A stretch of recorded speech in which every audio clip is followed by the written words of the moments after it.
지금부터 제4차 삼형시대 지식재산 부국을 일 정책 토론회를 시작하겠습니다. 오늘 사회를 맡은 저는 박지원 국회의원실 김윤명 보좌관입니다. 안녕하십니까? 지금부터 박지원 국회의원 한국지식재산연구원이 공동 주최하는 제4차 삼형시대 지식재산 부국을 일 정책 토론회를 시작하겠습니다.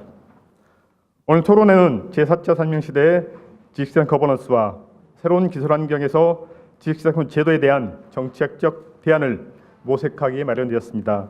토론의 순서는 국민의회 내빈 소개, 인사말씀, 삼성원님의 축사, 안대진 원장님의 환영사, 그리고 김철영 발표 및 토론회로 이어질 예정입니다.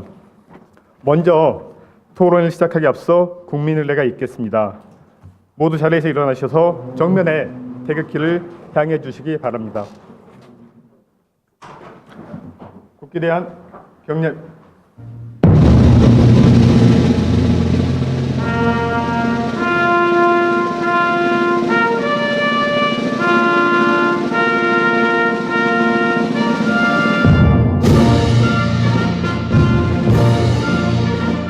나는 자랑스러운 태극기 앞에 자유롭고 정의로운 대한민국의 무궁한 영광을 위하여 충성을 다할 것을 굳게 다짐합니다.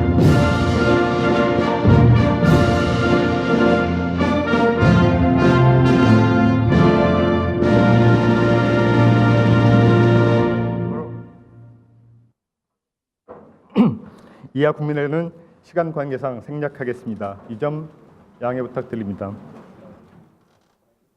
네.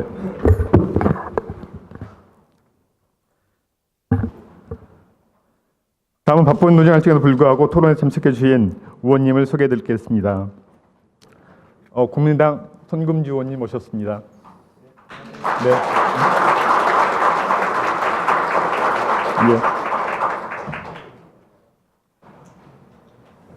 예. 예. 다음은 오늘 토론의 주최자이신 박정호님의 인사 말씀을 청해 듣겠습니다.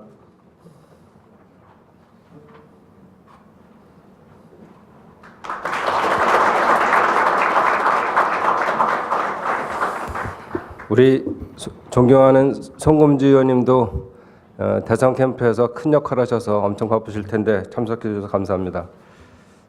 저는 더문캠의 총괄 부본부장을 맡고 있어서 결정할 사항들이 있어서 좀 늦었습니다. 대단히 죄송합니다. 저는 지역구가 경기도 파주 을이고요. 좀 전에 소개받은 대로 이름은 박정입니다. 우리 IP 지식재산은 보이지 않는 엔진으로서 제4차 산업혁명에서 대한민국이 부국으로 가는 중요한 역할을 하고 있습니다. 유연하면서도 강력한 지식재산 거버넌스 설계를 위해 적극적으로 대응해야 하는 이유입니다. 이를 위해 지식재산연구원과 함께 뜻깊은 정책 토론회를 마련했습니다. 수고해 주신 안대진 원장님과 관계자분들께 심심한 감사의 말씀을 올립니다. 아울러 자장을 맡아주신 하홍중 박사님, 발제를 맡아주신 김홍희 교수님, 송승우 교수님, 그리고 토론을 맡아주신 최재식 박사님, 구태현 변호사님께도 감사의 말씀을 드립니다. 제4차 산업혁명이란 기업과 지능정보 기술이 결합하고 온라인과 오프라인의 경계가 사라지는 기술 혁신을 말합니다. 글로벌 정치, 경제 환경에서 제4차 산업혁명에 대한 관심과 우려가 공존합니다. 그래서 제4차 산업혁명이라는 트렌드에 휩쓸리지 않고 이에 대한 실체를 찾는 것도 매우 중요한 일입니다. 그중 하나가 바로 지식재산에 대한 논의가 될 것입니다. 이미 인공지능과 빅데이터가 결합하여 인간의 버금가는 결과물들을 만들어내고 있습니다. 향후 인류는 소프트웨어와 빅데이터 등 지능정보 기술을 활용하여 새로운 부가가치를 만들어낼 것입니다. 이번 토론회는 지식재산처의 역할에 대한 지식재산 거버넌스와 인공지능, 빅데이터 등 새로운 기술 환경에서의 지식재산 이슈에 대응하기 위한 논의를 하는 자리입니다. 소프트뱅크 손정희 회장은 제4차 산업혁명에 대응하기 위해 지능형 반도체를 설계하는 영국 기업인 ARM의 인수에 34조 원을 투자했습니다. ARM은 생산 설비 하나 없이 지능형 반도체 관련 설계 기술과 지식재산만으로 성장한 세계적 기업입니다. 우리 사정은 꼭 그렇지는 않은 것 같습니다. 2016년 대미 무역 수지 현황을 보면 상품 교역 분야에서는 232억 달러 흑자를 기록했지만 지식재산 수지는 49억 달러 적자를 기록했습니다. 수출 주도형 산업 정책이 가져온 구조적 한계입니다. 이를 개선하기 위해 산업의 디지털 전환 전략과 지식재산 전략을 새롭게 수립해야 할 시기입니다. 토론의 주제와 같이 지식재산 부국은 우리나라의 미래상입니다. 이를 위해 국회와 정부는 우리나라를 이끌어가는 방향타 역할을 할 지식재산 법제 정비, 정책 개발 및 기술 투자에 지속적인 관심을 가져야 합니다. 무엇보다 제4차 산업혁명을 선도하기 위한 제4차 산업혁명위원회 설치, 강력한 지식재산 거버넌스를 위한 지식재산처 신설과 청와대에 지식재산 비서관을 두는 정부 조직 개편도 적극 검토할 필요가 있습니다. 오늘 이 자리에서 지식재산 부국을 위한 구체적인 논의가 이루어질 것으로 기대합니다. 참석하신 분들께서 많은 의견을 제안해 주시길 당부드리고 소중한 말씀과 제안은 입법이나 정책을 통해 구체화하겠습니다. 본 토론회를 참석해 주신 많은 내빈들 그리고 전문가 여러분들 다시 한번 감사드리는 말씀 올리겠습니다. 가정의 행복과 건강이 함께 하시길 기원하겠습니다. 고맙습니다. 예, 박경호님 감사합니다. 다음은 공동주최자이신 한국지식재산연구원 안대진 원장님께서 회장사를 해주시겠습니다. 안대진 원장님께서는 특허청 심사국장, 특허청 수석심판원장을 역임하셨고 현재는 지식재산연구원 원장님으로 재직 중에 계십니다. 박수로 청해 주십시오.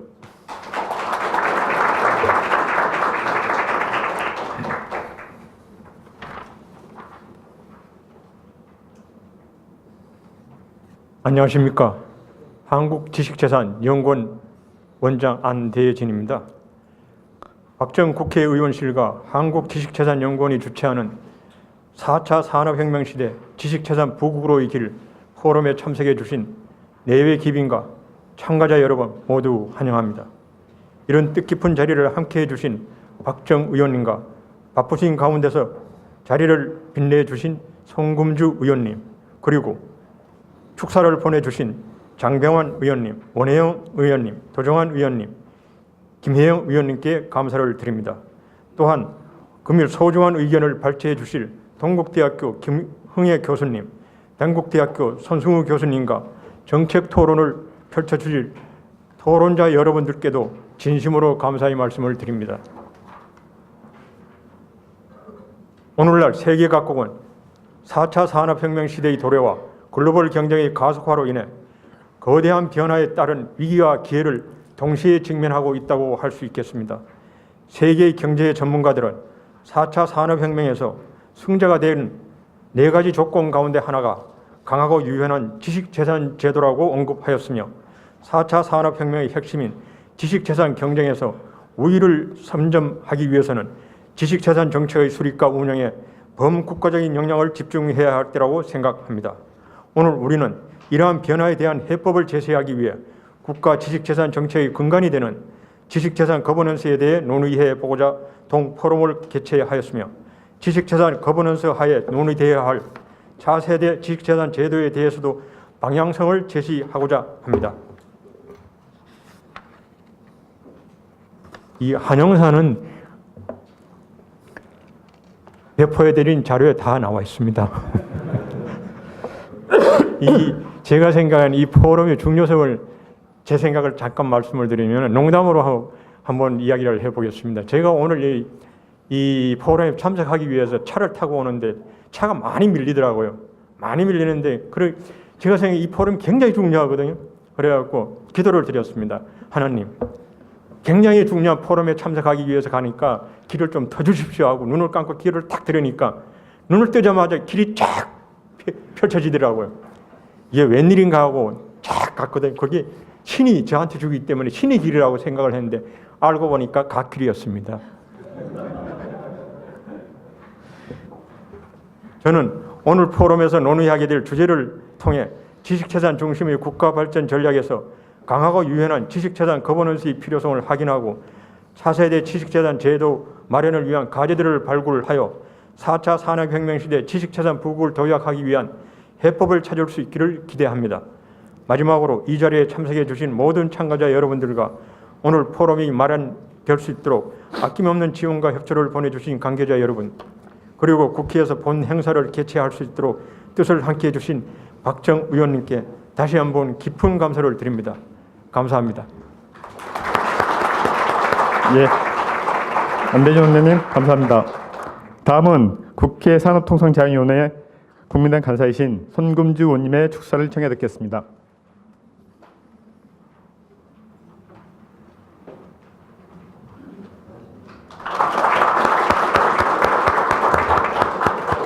안녕하세요. 손금주 의원입니다. 저는 지금 산업통상자원위원회 법률안 소위원장을 맡고 있습니다. 그리고 국민의당 최고위원 그리고 선대위 수석대변인을 맡고 있어서 마음이 바쁩니다. 선거운동 기간이 이제 시작되기 때문에. 그래도 오늘 우리 박정 의원님 주최하시는 이 세미나에 꼭 참석해야겠다 싶어서 왔고요. 우리 박정 의원님께서 좀 늦으셨지만 저희가 다 양해하는 의미에서 박수 한번 쳐주시기 바랍니다.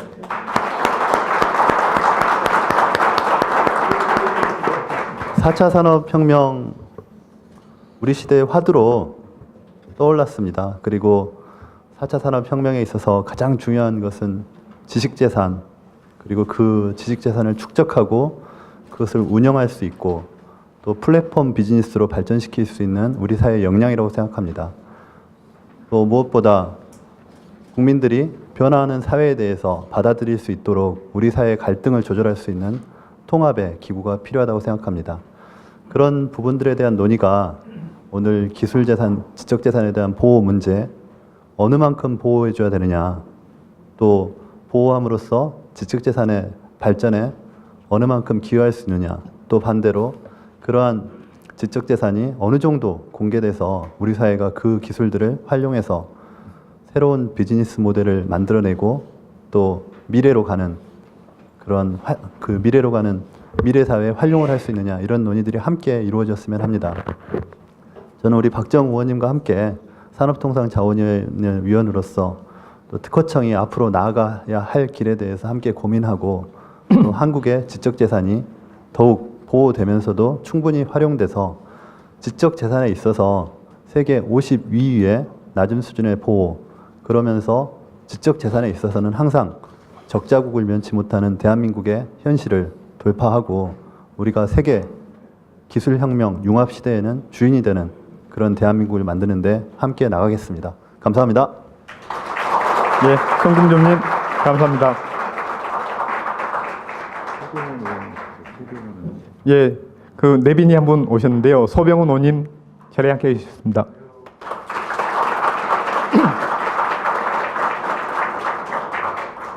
그리고 오늘 장병환 그 산업통상자원위원회 위원장님, 온혜영 의원님, 도정환 의원님, 김혜영 의원님께서 축사를 해주실 예정이었지만 당내 상황과 국회 일정 등으로 참석하지 못하셨습니다. 대신 오늘 토론의 취지에 공감하시며 제도 개선에 대해 협조해 주시겠다는 내용의 서면 축사를 보내주셨습니다. 자료집을 참조해 주시기 바랍니다. 그리고 2016년 4월 13일이 제20대 총선이었습니다. 1년의 시간이 흘렀는데요.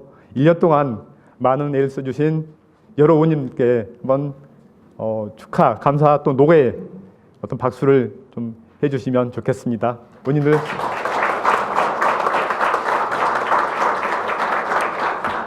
네, 다음은 오늘 토론회를 기록으로 남기고자 사진 촬영을 하겠습니다. 뇌 교육께서는 단상으로 나오셔주시기 바랍니다. 토론에 앞서 패널분들을 소개해 올리겠습니다. 먼저 오늘 토론회 사회를 맡아주실 하홍준 박사님이십니다. 하홍준 박사님께서는 영남대학교에서 박사학위를 취득하신 후 한국지식재산연구원 선임연구원으로 재직 중에 계십니다.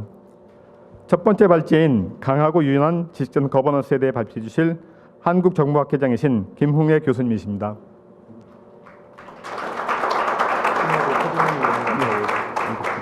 김홍애 교수님은 소던 캘리포니아 주대에서 박사를 취득하신 후 현재 동국대학교에 재직 중이십니다. 두 번째 발제인 새로운 기술 환경에 대비하는 차세대 지식재산 제도에 대해 발표해 주실 손승우 교수님이십니다. 손승우 교수님은 위스콘신 대학에서 박사학위를 취득하신 후 현재 단국대학교에 재직 중에 계십니다.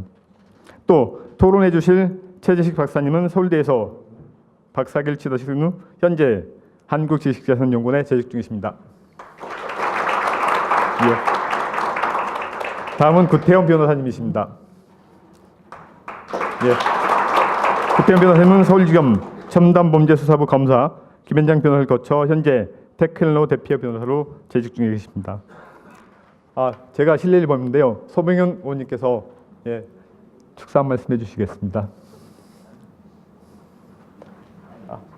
네.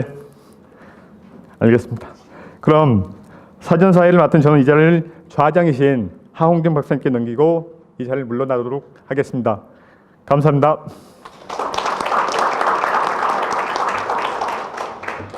예, 안녕하십니까. 2부 사회를 맡게 될 하홍준입니다. 사실 앞자리에 나가서 사회를 보아야 하지만 이게 조금 동선이 번거로울 것 같습니다. 그래서 일단 소개 말씀이라든지 이런 부분들은 혼자서 진행을 해야 될 것 같습니다. 좀 양해의 말씀을 드리고요. 앞에 사회 하시는 분께서 사실은 다 소개를 해주셨기 때문에 제가 따로 이 주제 발제자나 토론에 대해서는 소개 말씀을 드리지 않도록 하겠습니다. 바로 주제 발표를 진행하도록 하겠습니다. 그래서 먼저 강하고 유연한 지식재산 거버넌스라는 주제로 김홍애 교수님께서 발표를 해주시겠습니다. 예.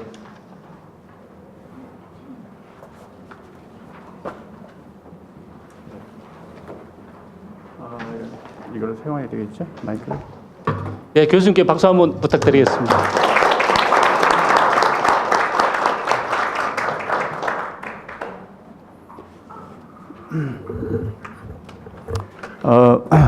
방금 소개받은 동국대학교 행정학과 김홍희 교수입니다. 반갑습니다, 여러분. 예.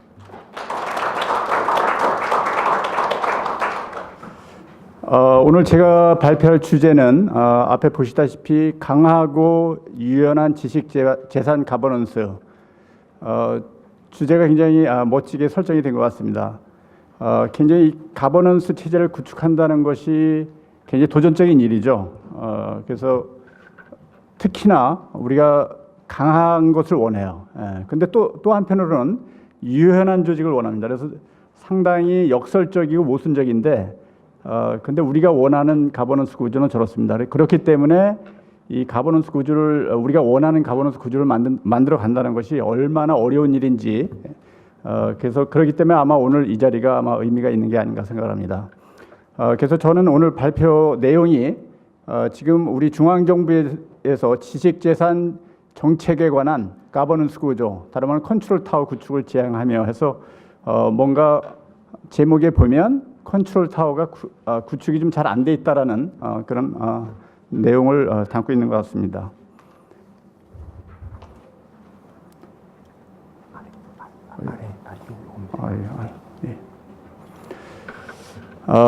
조금 더 큰 틀에서 보면 이제 아마 우리 차기 정부가 들어서고 이런 여러 가지 상황에서 정부가 들어서면 항상 우리 행정개혁을 합니다. 그래서 오늘 얘기하는 가버넌스 구조에 관한 부분도 아마 이제 정부 입장에서는 큰 틀에서는 행정개혁이라는 이름으로 아마 시행이 되고 조금 더 구체적으로는 이제 조직 개편 뭐 이런 얘기를 하고 있습니다. 그래서 우리가 용어를 가버넌스다, 조직 개편이다, 행정개혁이다 그런 말을 쓰는데 큰 맥락에서는 아마 비슷한 의미가 아닌가 생각을 합니다.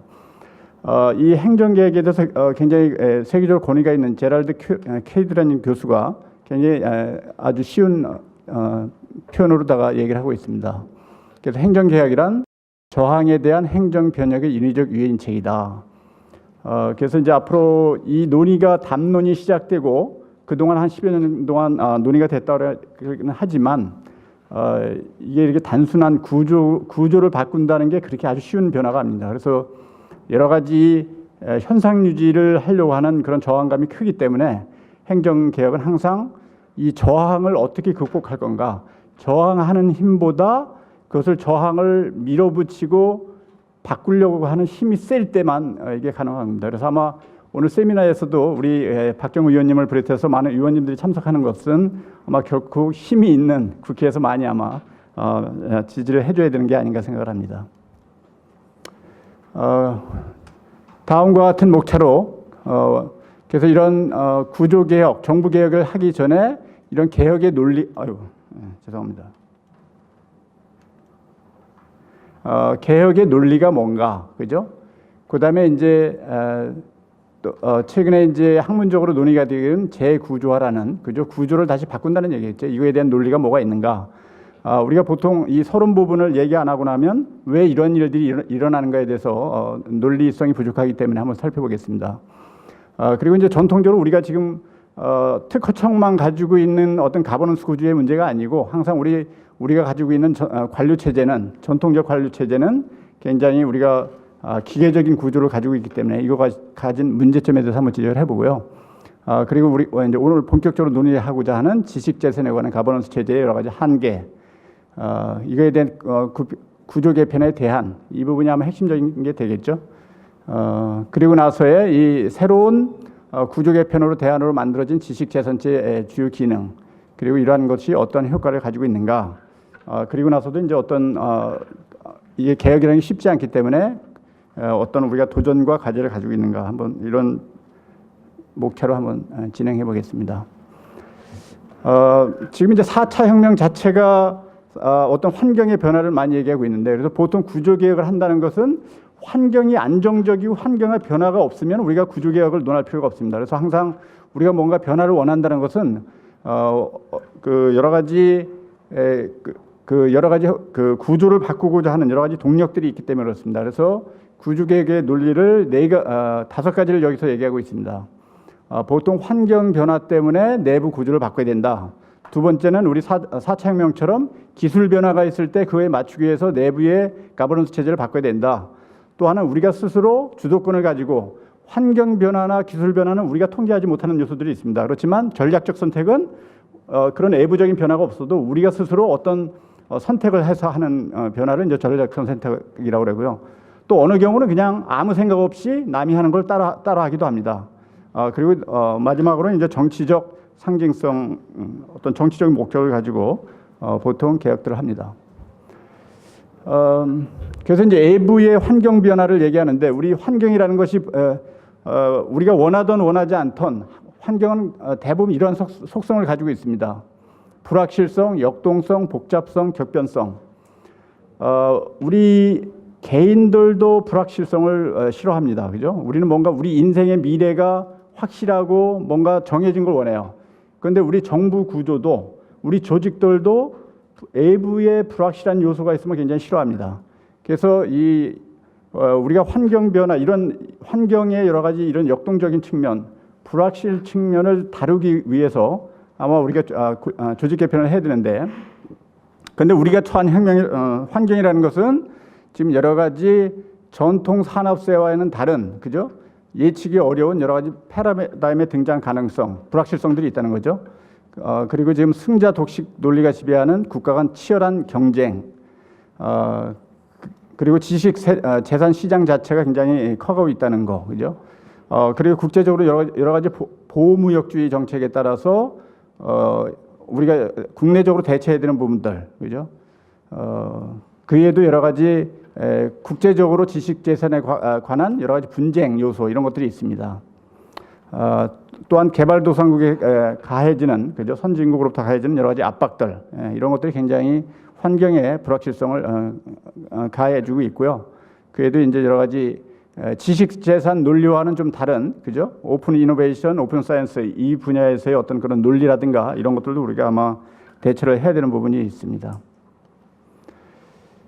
두 번째, 이제 그 구조개혁의 논리가 우리가 지금 이제 4차 산업혁명이기 때문에 더더욱이나 그죠? 우리가 지금 우리 정부 구조가 가지고 있는 특허청의 구조, 이런 구조들이 4차 산업혁명에 걸맞게 내부 구조가 좀 안 돼 있다는 전제가 있겠죠. 그래서 우리 사회는 항상 이런 기술혁명에 의해서 이루어지는데, 최근에 이제 4차 혁명 때문에 그렇고 그동안 논의되어 왔던 ICT 혁명, 그리고 혁신혁명 다 연결됩니다만은, 그리고 그동안 정부에서 뭐 혁신이라든가 여러 가지 논의가 많아왔는데, 민간 분야나 정부나 다 지금 성과에 대한, 여러분들도 아마 이 성과에 대한, 그죠? 조직 내에서 연봉제라든가 이런 압박을 많이 받고 있는데, 그래서 정부 기관들도 아마 지금 특허청도, 그죠? 책임 운영 기관으로 알고 있어요. 그래서 항상 기관장들이 이런 여러 가지 성과를 내야 된다는 압박감이 있습니다.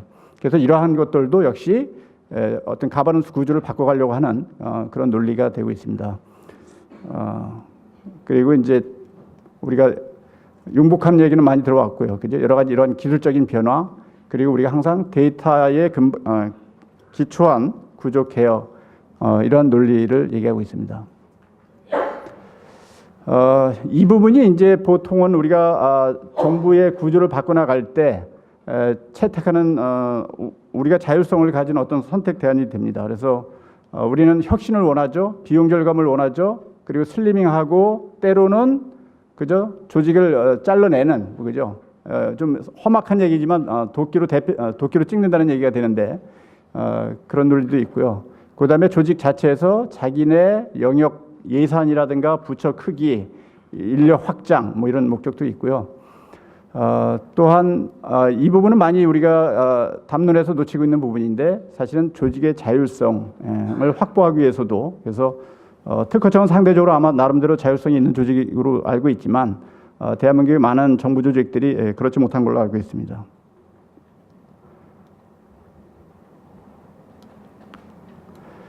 아까 얘기했던 모방의 논리, 그죠? 그래서 우리는 가끔은 그냥 남들이 하는 걸 따라합니다. 그래서 환경에서도 어떤 걸 요구하면 그대로 따라하고, 그리고 단순히 남들이 하는 것을 따라할 때 우리는 정당성을 얻게 됩니다. 그리고 그러한 것들이 그냥 우리의 의식 속에, 그죠? 우리는 항상 그러한 것들을 어떤 의식 속에서 담아서 정부의 개편을 진행하는 게 아닌가 생각합니다.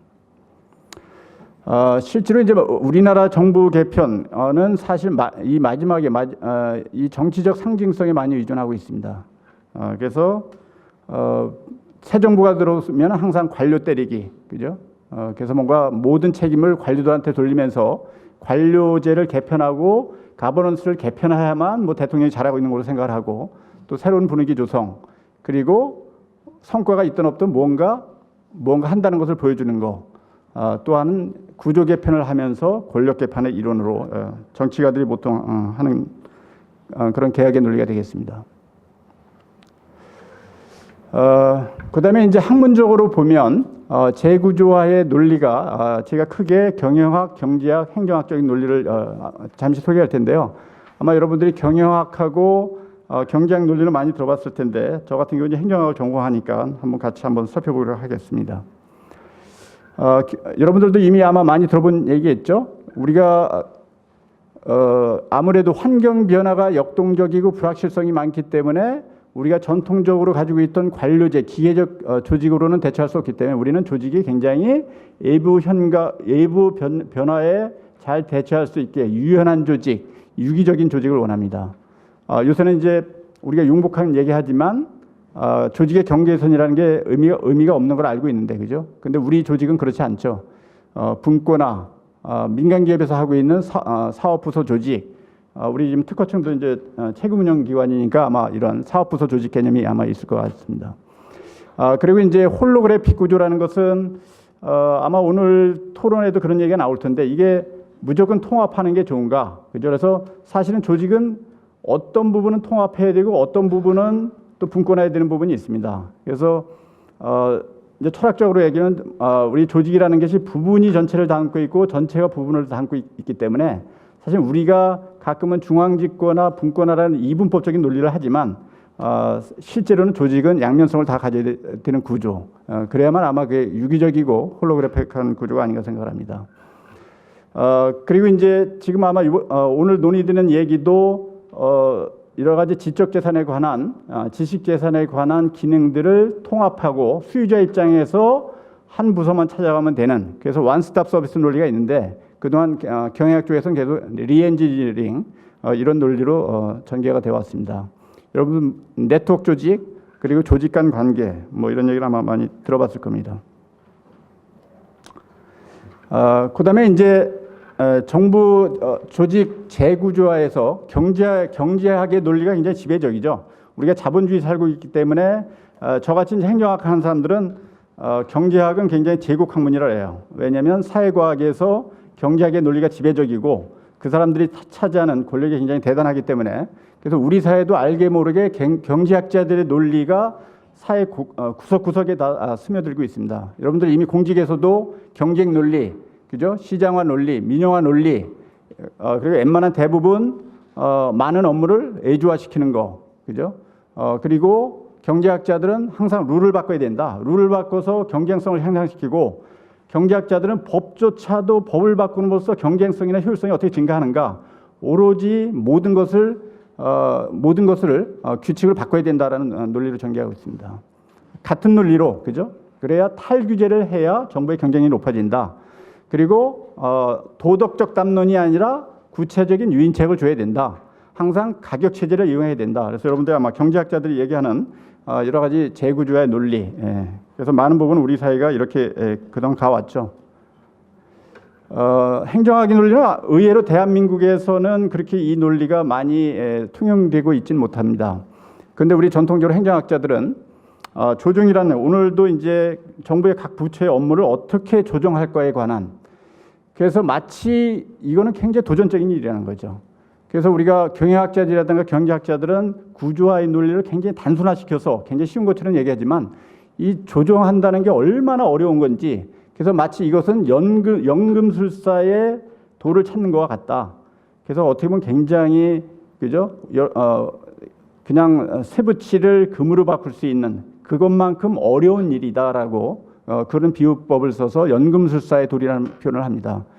그래서 항상 우리가 강조하지만 정부의 기능을 조정하고 통합하는 일이 얼마나 어려운지에 대한 그런 논리들을 우리 행정학 담론에서 굉장히 많이 하고 있습니다. 그리고 이제 여러 가지 그 행정학 쪽에서만 하는 얘기는 아니지만, 우리는 여러 가지 이제 좀 다양한 얘기들을 하죠. 조직이 능률적이 된다, 공정해야 된다, 투명성이 있어야 된다, 대응적이 된다, 책임을 져야 된다. 그래서 보통은 경제학자들은 능률성을 주로 얘기하고, 그죠?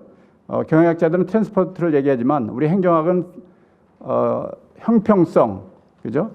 대응성 이런 얘기를 합니다. 그래서 제가 볼 때는 경제학자나 경영학자들은 약간 좀 우파적인 논리가 있다라면, 우리 행정학자들은 약간 좀 좌파적인 논리로 좀 보완하는 게 아닌가 생각을 해요.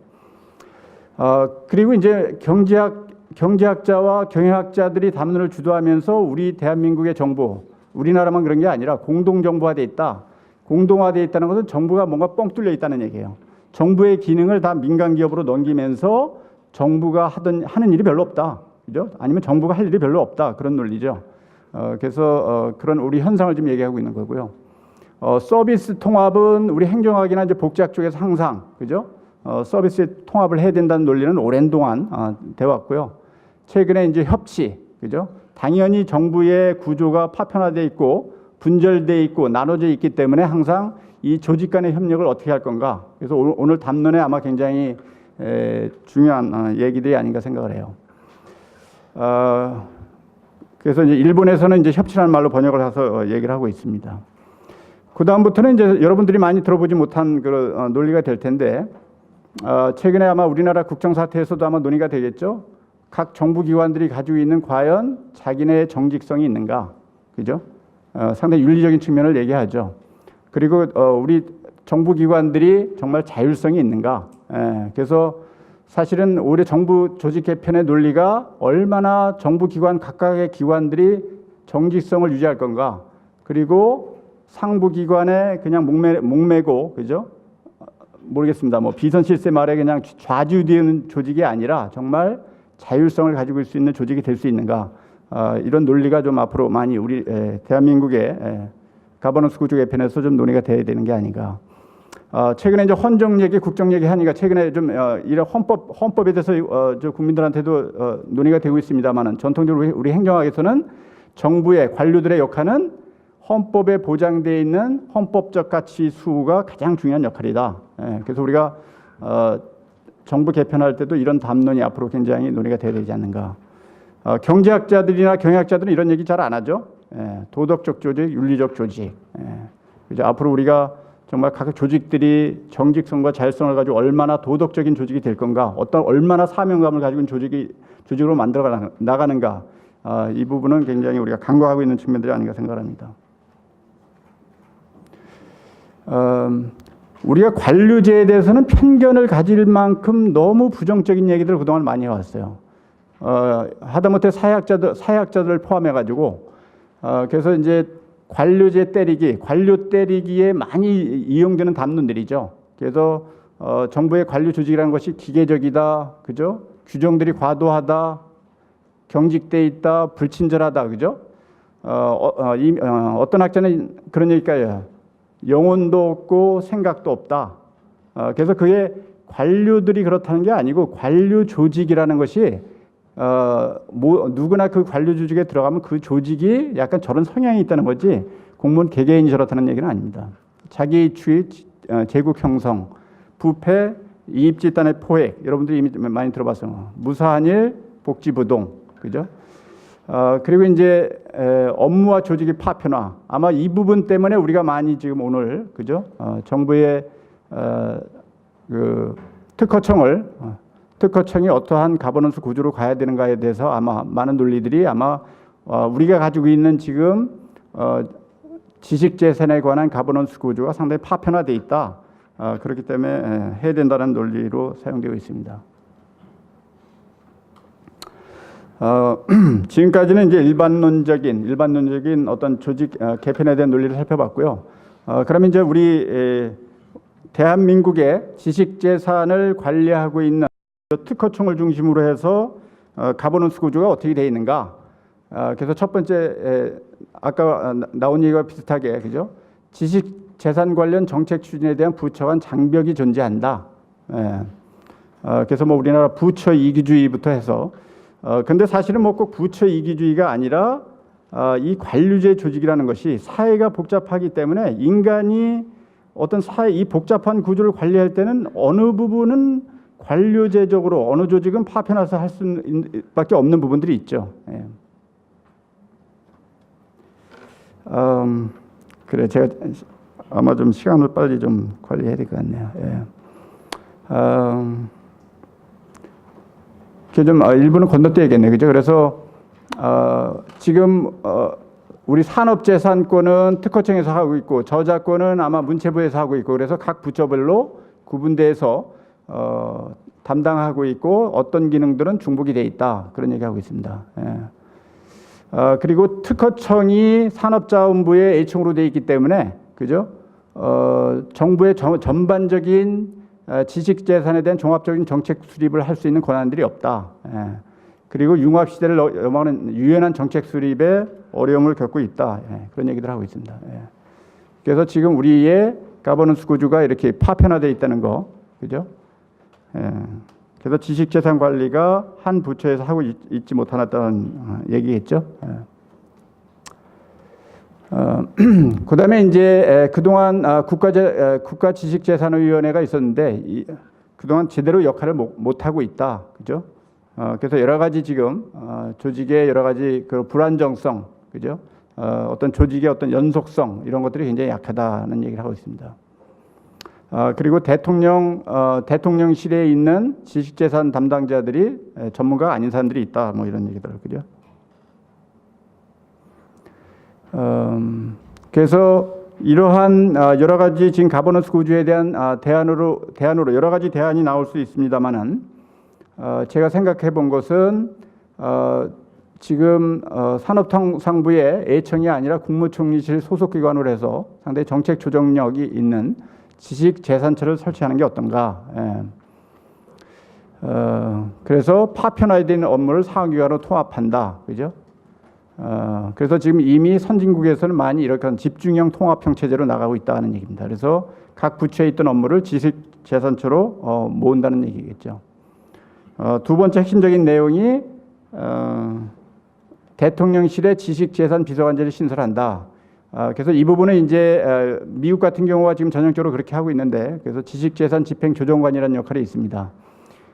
그래서 아마 우리도 대통령실에 그죠? 이러한 비서관실을 해서 대통령이 관심을 가지고 진행할 수 있는, 그래서 범부처적으로 IP 정책 조율 및 소통 수행을 해야 되는 게 아닌가 생각합니다. 제가 한번 그 미국 백악관에 한번 홈페이지를 한번 들어가 봤더니 그 이 지식재산 집행조정관이 청와대 미국의 백악관에 어디가 있는가 봤더니, 미국 같은 경우는 이제 우리나라는 지금 기재부가 따로 부서로 되어 있지만 미국 같은 경우는 예산관리부서가 백악관 안에 들어가 있습니다. 그래서 그 백악관 안에 OMB라 해서 오피스 오브 매니지먼트 버지팅이라 해서 관리, 매니지먼트와 버지팅을 미국 같은 경우는 이제 백악관에서 하고 있습니다. 그래서 아마 그 백악관에 OMB라는 그 조직 안에 이게 들어가 있더라고요.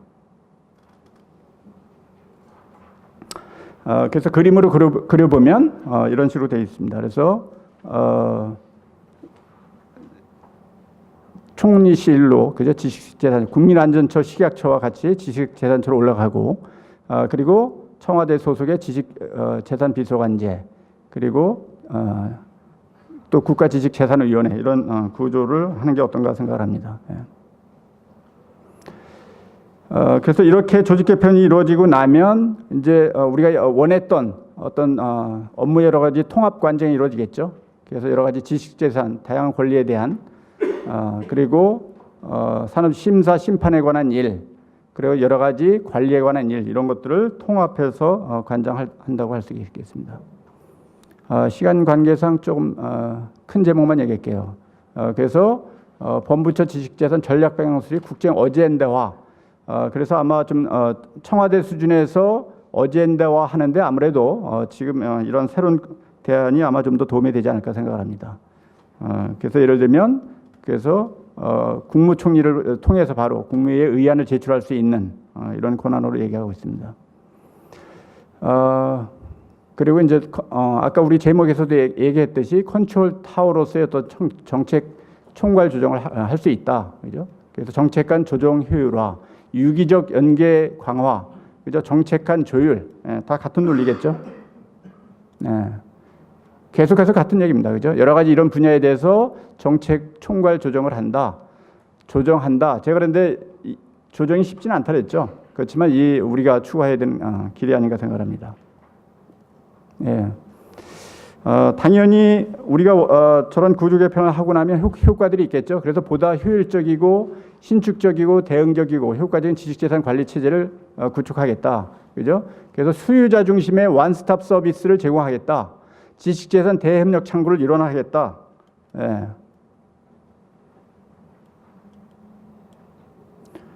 그리고 이제 4차 혁명 선도 기반을 확충하겠다, 그런 얘기죠. 그리고 국가 간의 경쟁을 우리가 주도할 수 있는 체제를 가겠다, 이런 얘기를 하고 있습니다. 그래서 이제 보다 체계적이고 합리적인 국가 지식재산 거버넌스 구축으로 국가 대한민국의 경쟁력을 제고하겠다. 그리고 나서 여러 가지 경제적인 효과들이 있을 거로 기대를 하고 있습니다. 쉬운 일이 없죠. 그래서 과연 이 가버넌스 구조 개편에 관해서 다양한 이해관계자들이 있습니다. 그래서 지금 구조적으로 보면 특허청만이 아니라 문체부라든가 아니면 지금 다른 여러 가지 농수산부라든가 이해관계자들이 있어서 과연 다양한 이해관계자들의 그죠? 수요와 이해를 파악을 해서 어떻게 그것이 조정될 건가, 그죠? 이러한 정치적인 담론 과정이 어떻게 이루어질 건가, 그것은 여전히 앞으로 꾸준히 아마 논의가 돼야 되는 부분이 아닌가. 그리고 정부만이 아니라 지식재산 관련 대학, 기업, 민간단체, 이 사회의 다양한 수요와 의사를 반영할 수 있는 참여형 민주형 가버넌스 체제를 어떻게 구축할 건가. 그리고 우리 사회에 그죠? 지식재산에 관해서 관계되지 않는 사회 구석이 없기 때문에 교육, 과학, 기술, 예술, 행정, 사법 모든 분야와 연계되는 협력적, 융합적 그런 인프라 구축을 어떻게 할 건가. 또 정부와 민간의 역할 분담, 그죠? 그리고 이제 어떤 4차 혁명이 있고 가버넌스 구조를 바꾸는데 많은 경우는 여전히 이러한 기술 혁명들이 기존의 체제를 기득권 체제를 유지하는 쪽으로 유지될 확률이 많다는 거죠. 오히려 그래서 이러한 개편들이 우리가 말은 그렇게 4차 혁명으로 얘기를 하지만 오히려 사회의 어떤 격차, 그죠? 빈부격차라든가 아니면 정보격차라든가 사회적 형평성이 오히려 더 악화될 확률도 많다. 그래서 우리가 이런 부분도 한번 같이 곰곰이 생각하면서 이런 담론을 이끌어가야 되는 게 아닌가. 그리고 이제 우리 조직은 항상 단기적 성과를 내다보고 있는데, 그죠? 이걸 넘어서서 우리가 장기적으로 혁신 문화를 어떻게 창조할 건가. 이런 도전과 과제를 우리가 같이 한번 오늘 고민해 봐야 되는 게 아닌가 생각합니다. 시간 관계상 제가 좀 많이 건너뛴 부분인데 여러분들이 아마 책자를 통해서 좀 이해해 주시기 바랍니다. 예, 이상으로 발표 마치겠습니다. 감사합니다. 네, 교수님 감사합니다. 사실 시간 교수님께서 많은 자료를 준비하셨고 하실 말씀도 굉장히 많으신데 제가 시간 때문에 중간에 말씀을 드려 대단히 죄송하게 생각을 합니다. 교수님께서 하시고자 하는 아마 주 내용들은 다 책자에서 유인물로 제작이 되어 있으니까 보시면서 참고를 해주시면 될 것 같습니다. 예, 뭐 시간을 더 지체하기보다는 바로 진행을 하도록 하겠습니다. 그럼 두 번째 발표로서는 새로운 기술과 환경 변화에 대비하는 차세대 지식재산 제도에 대해서 손승호 교수님께서 발표를 해주시겠습니다.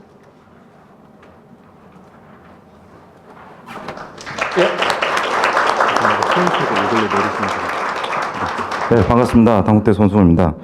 오늘 귀한 자리에 이렇게 초대해 주셔서 감사드리고요. 제가 이제 발표할 내용은 이제 이런 4차 산업혁명 시대에서 이제 차세대 지식재산 제도를 중심으로 특히 이제 인공지능과 빅데이터 그리고 3D 프린트, IoT를 중심으로 발표를 하겠습니다. 여러분 잘 알다시피 지금 포럼의 주제가 이제 우리가 4차 산업혁명 시대의 지식재산 부국으로 가는 길이라고 하고 있습니다. 과거에 우리가 1차 산업혁명 시대에 여기 영국에서 이제 전기기관을 발명하고 세계 리딩 국가가 되었고요. 그다음 네덜란드도 상업혁명을 통해서 세계 주요 국가가 되었습니다. 이런 요 4차 산업혁명도 새로운 어떤 패러다임의 변화이고 이게 우리가 선제적으로 대응하는 것이 굉장히 중요한 이슈라는 점에서 굉장히 의미 있는 자리라 이렇게 생각이 듭니다. 시간이 많지 않기 때문에 바로 설명을 넘어가겠습니다. 이제 4차 산업혁명 하면 보통 이제 앞서 우리 교수님께서도 설명하셨다시피 어떤 융합과 이제 연결을 이제 키워드로 이렇게 하고 있습니다. 이게 4차 산업혁명의 정의를 이제 세계 그 경제 포럼에서 이제 3차 산업혁명을 기반으로 해서 디지털과 바이오 산업, 물리학 등의 경계를 융합하는 기술혁명 이렇게 정의를 이렇게 하고 있습니다. 여기에 이제 구체적으로는 뭐 인공지능이라든지 IoT라든지 빅데이터라든지 로봇공학이라든지 뭐 무인 자동차, 3D 프린팅, 나노, 뭐 클라우드 컴퓨팅, 뭐 그다음에 증강현실 등등의 기술들이 이제 새로운 기술로 등장하고 있습니다. 이제 4차 산업혁명은 과거 이제 1차 산업혁명이 이제 우리 인간의 육체 노동을 대체해서 많은 일자리들이 이제 대체가 됐고요. 새로운 지식 산업이 생겨났습니다. 이 4차 산업은 이제 인간의 지식을 산업을 대체를 하게 되기 때문에 지식 산업이라는 것이 굉장히 중요하고 소위 말하는 지식 산업 혁명이다 이렇게 우리가 정의를 내릴 수가 있겠습니다.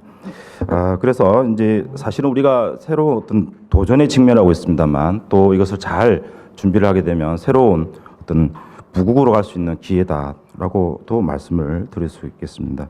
아마 이제 집집마다 자동차가 한 대씩 있듯이 이제 집집마다 인공지능을 하나씩 가지고 계실 거고 또한 이제 3D 프린트도 요즘은 이제 3D 프린터가 뭐 여러 가지 부품도 만들어냅니다만 음식까지도 만들어냅니다. 집집마다 이제 3D 프린터 하나 두고 뭐 오늘 짜장면 먹고 싶다 하면 이제 누르시면 만들어지고 뭐 이런 피자도 만드는데 맛이 그렇게 나쁘지 않다고 그럽니다. 그래서 이렇게 이제 세상의 패러다임이 이제 확실히 바뀌고 있는 그런 상태입니다. 그리고 4차 산업 특허와 관련해서도 12배 정도 이제 증가해서 2010년에 421건이었는데 2015년에 5,000건 정도 이제 특허가 만들어졌고요.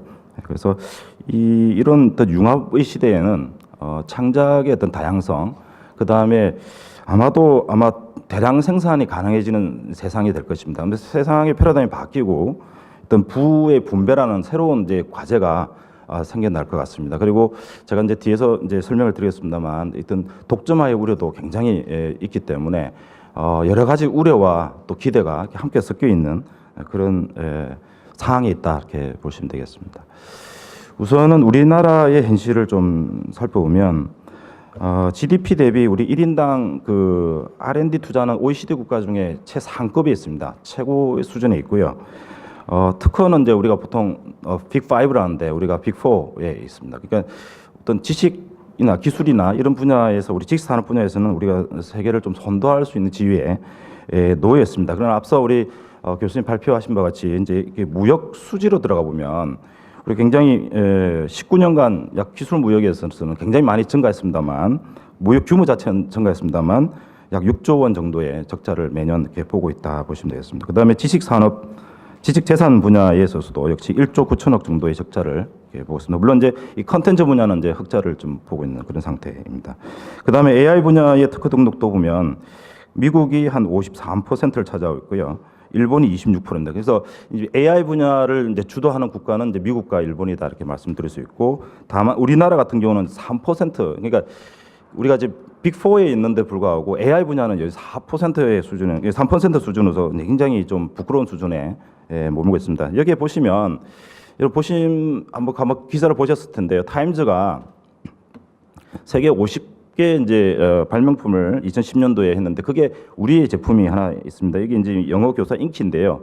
요거는 과거에 이제 2003년에 과학기술부가 키스트에다가 지능 로봇 사업단을 발족하고 한 10년간 연간 1천억 정도 규모의 R&D 사업을 수행했습니다. 그 결과물로 만들어진 것입니다. 근데 뭐 세계에서도 인정하는 그런 인공지능 로봇인데 이게 후속 R&D가 이어지지 않아 가지고 이제 중단이 된 그런 상태입니다. 아마 또 우리가 계속적으로 그런 R&D를 장기적으로 투자했다면 아마 또 우리는 이제 리딩 국가로서의 지위를 계속 유지해서 있을 텐데 좀 아쉬운 점이 없지 않아 있습니다. 그래서 아까도 뭐 이제 이 4차 산업혁명의 성공 조건을 강하고 유연한 지식재산 제도를 만드는 것이다. 이게 유연한 제도라는 것은 결국 융합에 대비해서 여러 가지 규제를 풀고 새로운 어떤 보호 체계를 만들고 하는 그런 부분이 아닌가 싶습니다.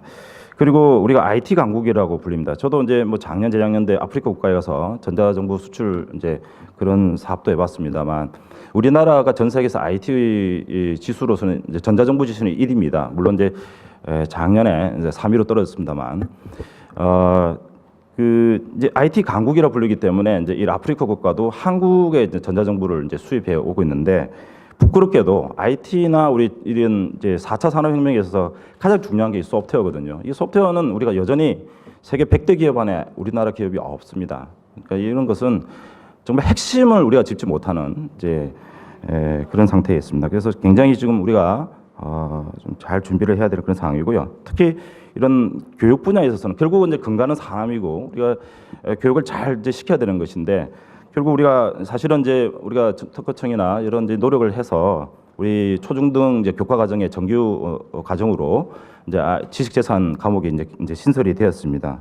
그러나 우리 대학 분야에서는 여전히 이 공학 분야에서도 우리가 많은 노력을 해서 사실은 이제 외연이 많이 넓혀졌습니다. 우리 공대 학생들 이제 지식재산 교육도 시키고 하고 있습니다만 여전히 이제 질적인 분야에 있어서 또는 이런 융합적인 접근. 그럼 결과적으로 또 창업으로 이어지는 이런 메커니즘의 또 교육이 아직은 이루어지지 못한 것이 좀 아쉬운 점이 있습니다.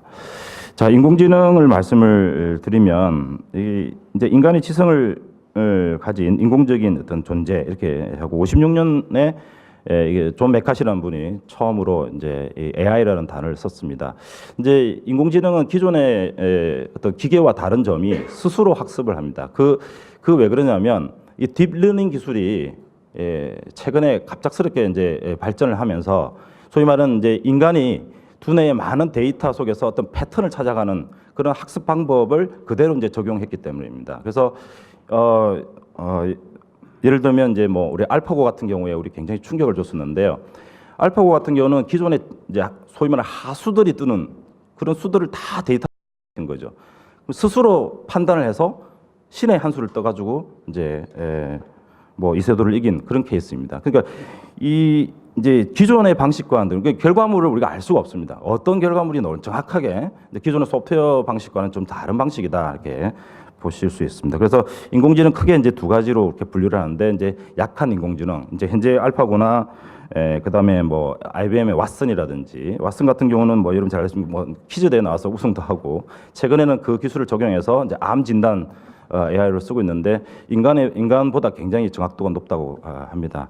그 다음에 이제 강한 인공지능인데 이것은 약한 이제 미래의 기술입니다. 이제 약한 인공지능은 이제 우리의 지식 산업의 한 분야를 이제 인간을 위해서 이제 존재하는 것이고요.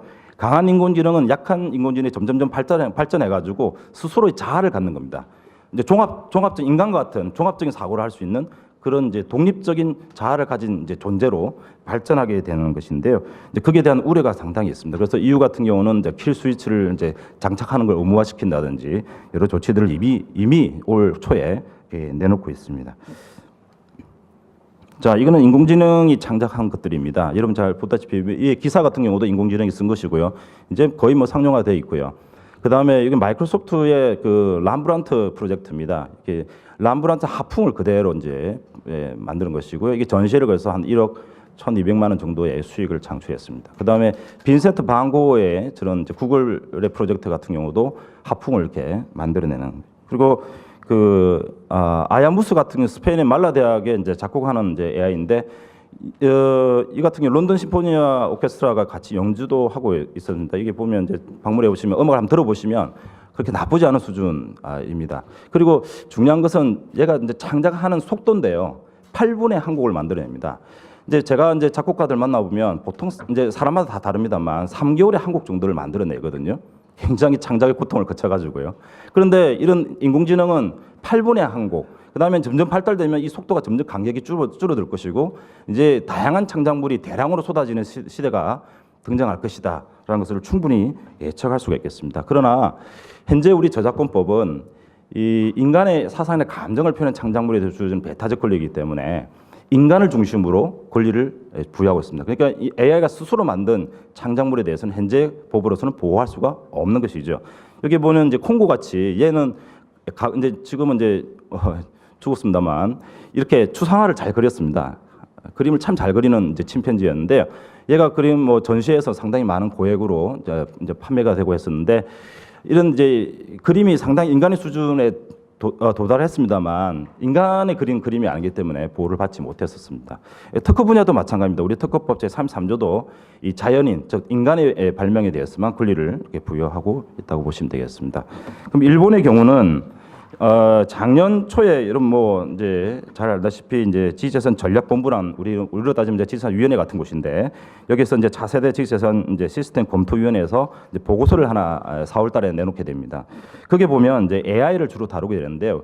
일본이 갑자기 내놓은 것은 아닙니다. 이 보고서는 과거에 일본은 이미 AI에 대해서 10여 년 이상 논의를 쭉 해왔었습니다. 우리는 이제서 시작하는 단계에 있습니다만 여기 보면 AI 창작물에 대해서 인공지능 산업을 이게 대한 투자를 촉진하기 위해서 뭔가 인센티브를 제공해 주는데 그래서 인공지능 창작물에 대한 보호를 해줘야 된다라는 이제 방향을 일단 제시를 하고 있습니다. 다만 아까 제가 말씀드린 것 같이 인공지능이 만든 것을 대량으로 다양한 것을 만들어내기 때문에 여러 부작용이 있을 수 있습니다. 그렇기 때문에 그 부작용을 최소화하는 방향으로 보호 수준을 정해야 된다라고 보고서에서 얘기를 하고 있습니다.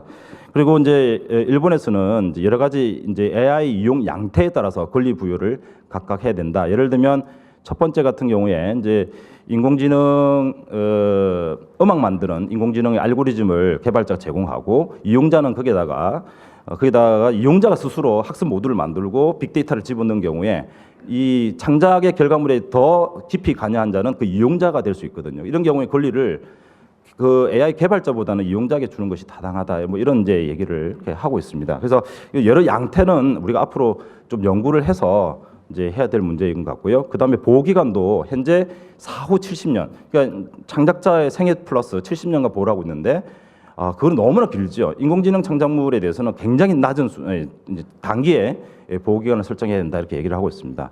그 다음에 결국은 이 다양한 창작물이 만들어지면 인간이 그것을 사용하게 됩니다.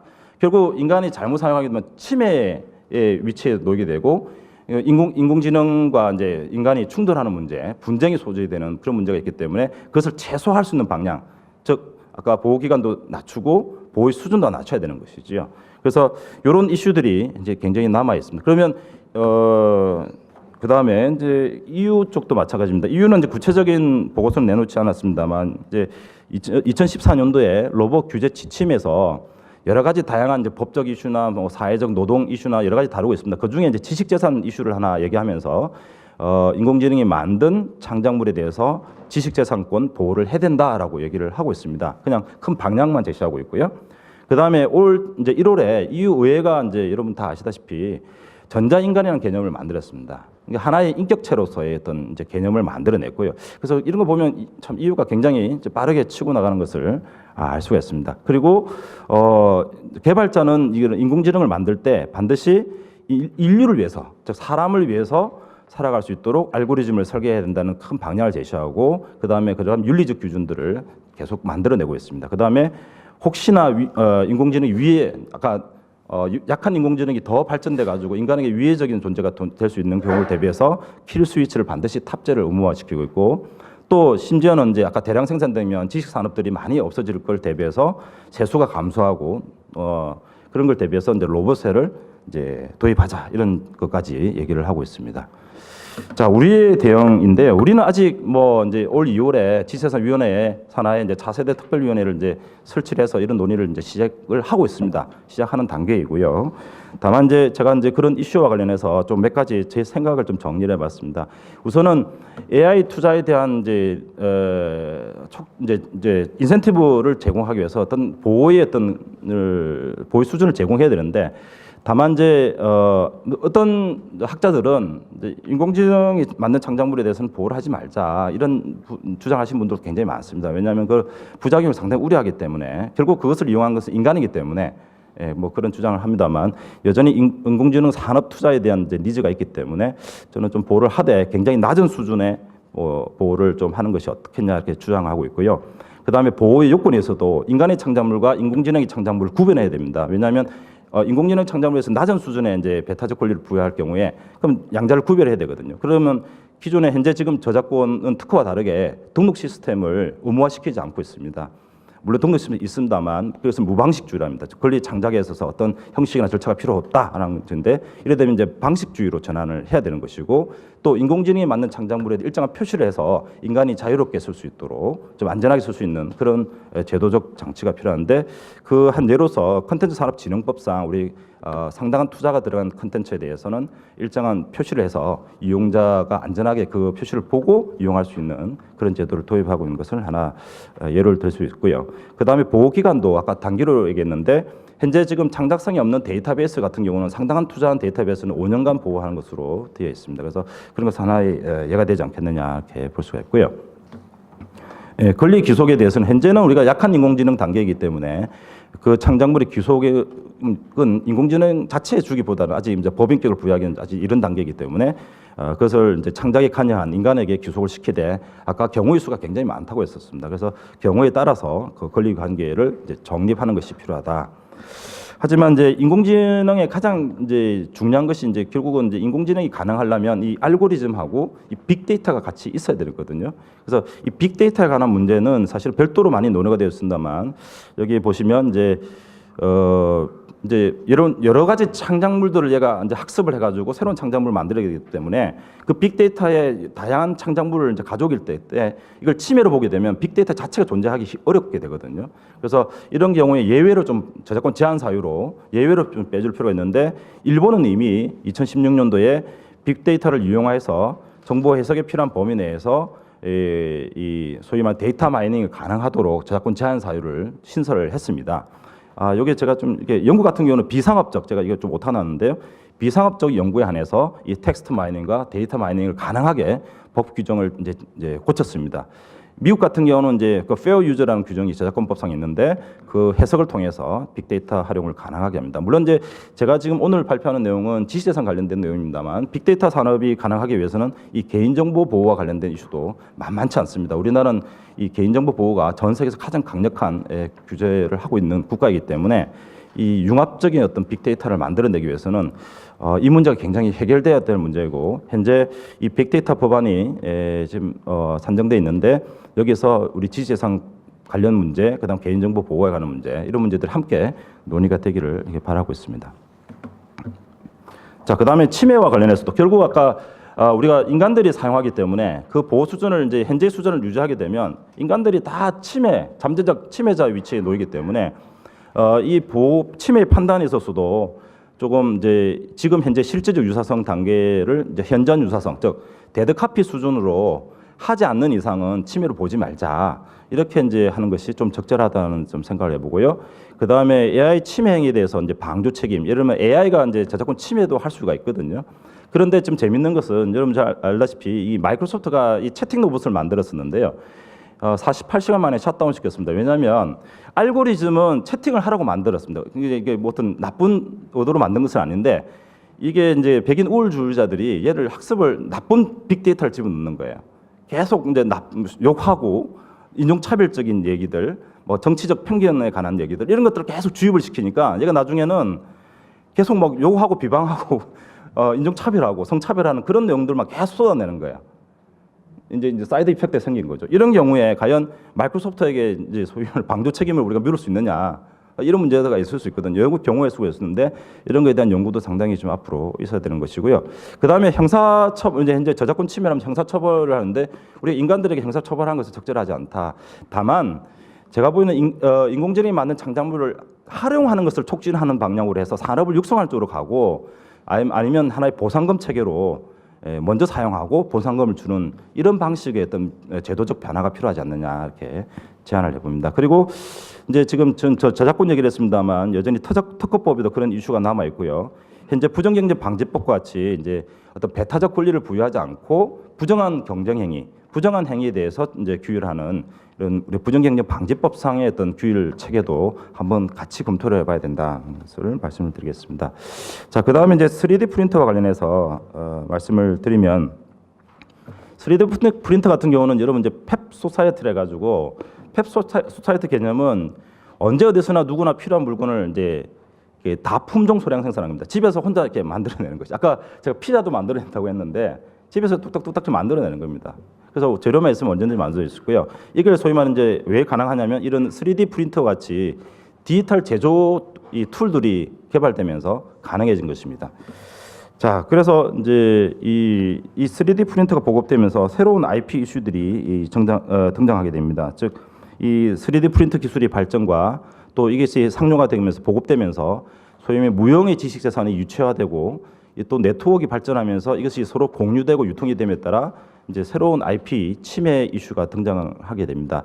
이것을 가능하게 된 또 환경적 요인 중에 하나가 30여 년 전에 이 시제품 제작용으로 만드는 이 3D 프린터와 관련된 특허가 이게 만료가 됩니다. 그러면서 소위 말하게 압출 적층 방식의 이 특허가 2009년에 만료되면서 이제 저가형 3D 프린터가 이제 보급이 되고 이제 되면서 이제 이래 되면 집에서 조그마한 것들은 다 만들어내게 되는 것이죠. 그래서 이제 새로운 이제 직면, 이제 특히 부품 산업에 있어서 굉장히 이제 영향을 미칠 수 있는 그런 이제 이슈가 있습니다. 자, 그다음에 이제 설계 도면과 관련된 침해 문제인데요. 우리 특허법은 이제 업으로서 이제 특허 제품을 이제 특허를 실시하는 경우에 이제 침해로 보게 되는데 이 도면을 이용해서 업체가 업으로서 특허 제품을 제작하는 경우에 침해 문제가 발생합니다. 그러면 이제 집에서 혼자 뭐 이렇게 소량으로 제작하는 경우는 특허 침해가 발생하지 않겠지요. 그리고 이제 3D 프린터 같은 경우에 대부분 이제 생활용품이나 액세서리라든지 그다음에 이제 부품 교체 부품이라든지 이런 분야에 이제 주로 만들기 때문에 아까 말씀드렸듯이 부품 산업의 영향이 굉장히 크다 이렇게 볼 수 있고요. 또 업체가 이제 개인이 아닌 업체가 특허 제품의 소모성 부품을 3D 프린터로 제작하게 되면 해당 부품을 이제 구매하지 않아도 되기 때문에 이제 간접 침해의 문제가 발생될 수 있습니다.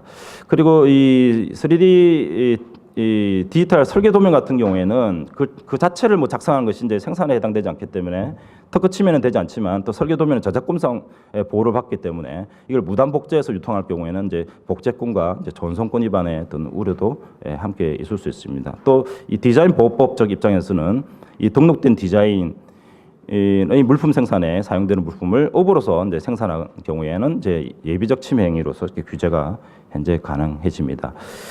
그리고 이 저작권법적 입장에서는 현재 저작권법상 이 사적 복제에 관한 이제 저작권 제한 사유, 즉 우리가 저작권은 이제 배타적 권리를 주고 있습니다만 또 일정 경우에는 뭐 예를 들면 교육적 목적, 집에서 혼자 복제하는 경우 이런 경우는 이제 침해에서 제외시키고 있거든. 그걸 제한 사유라고 합니다.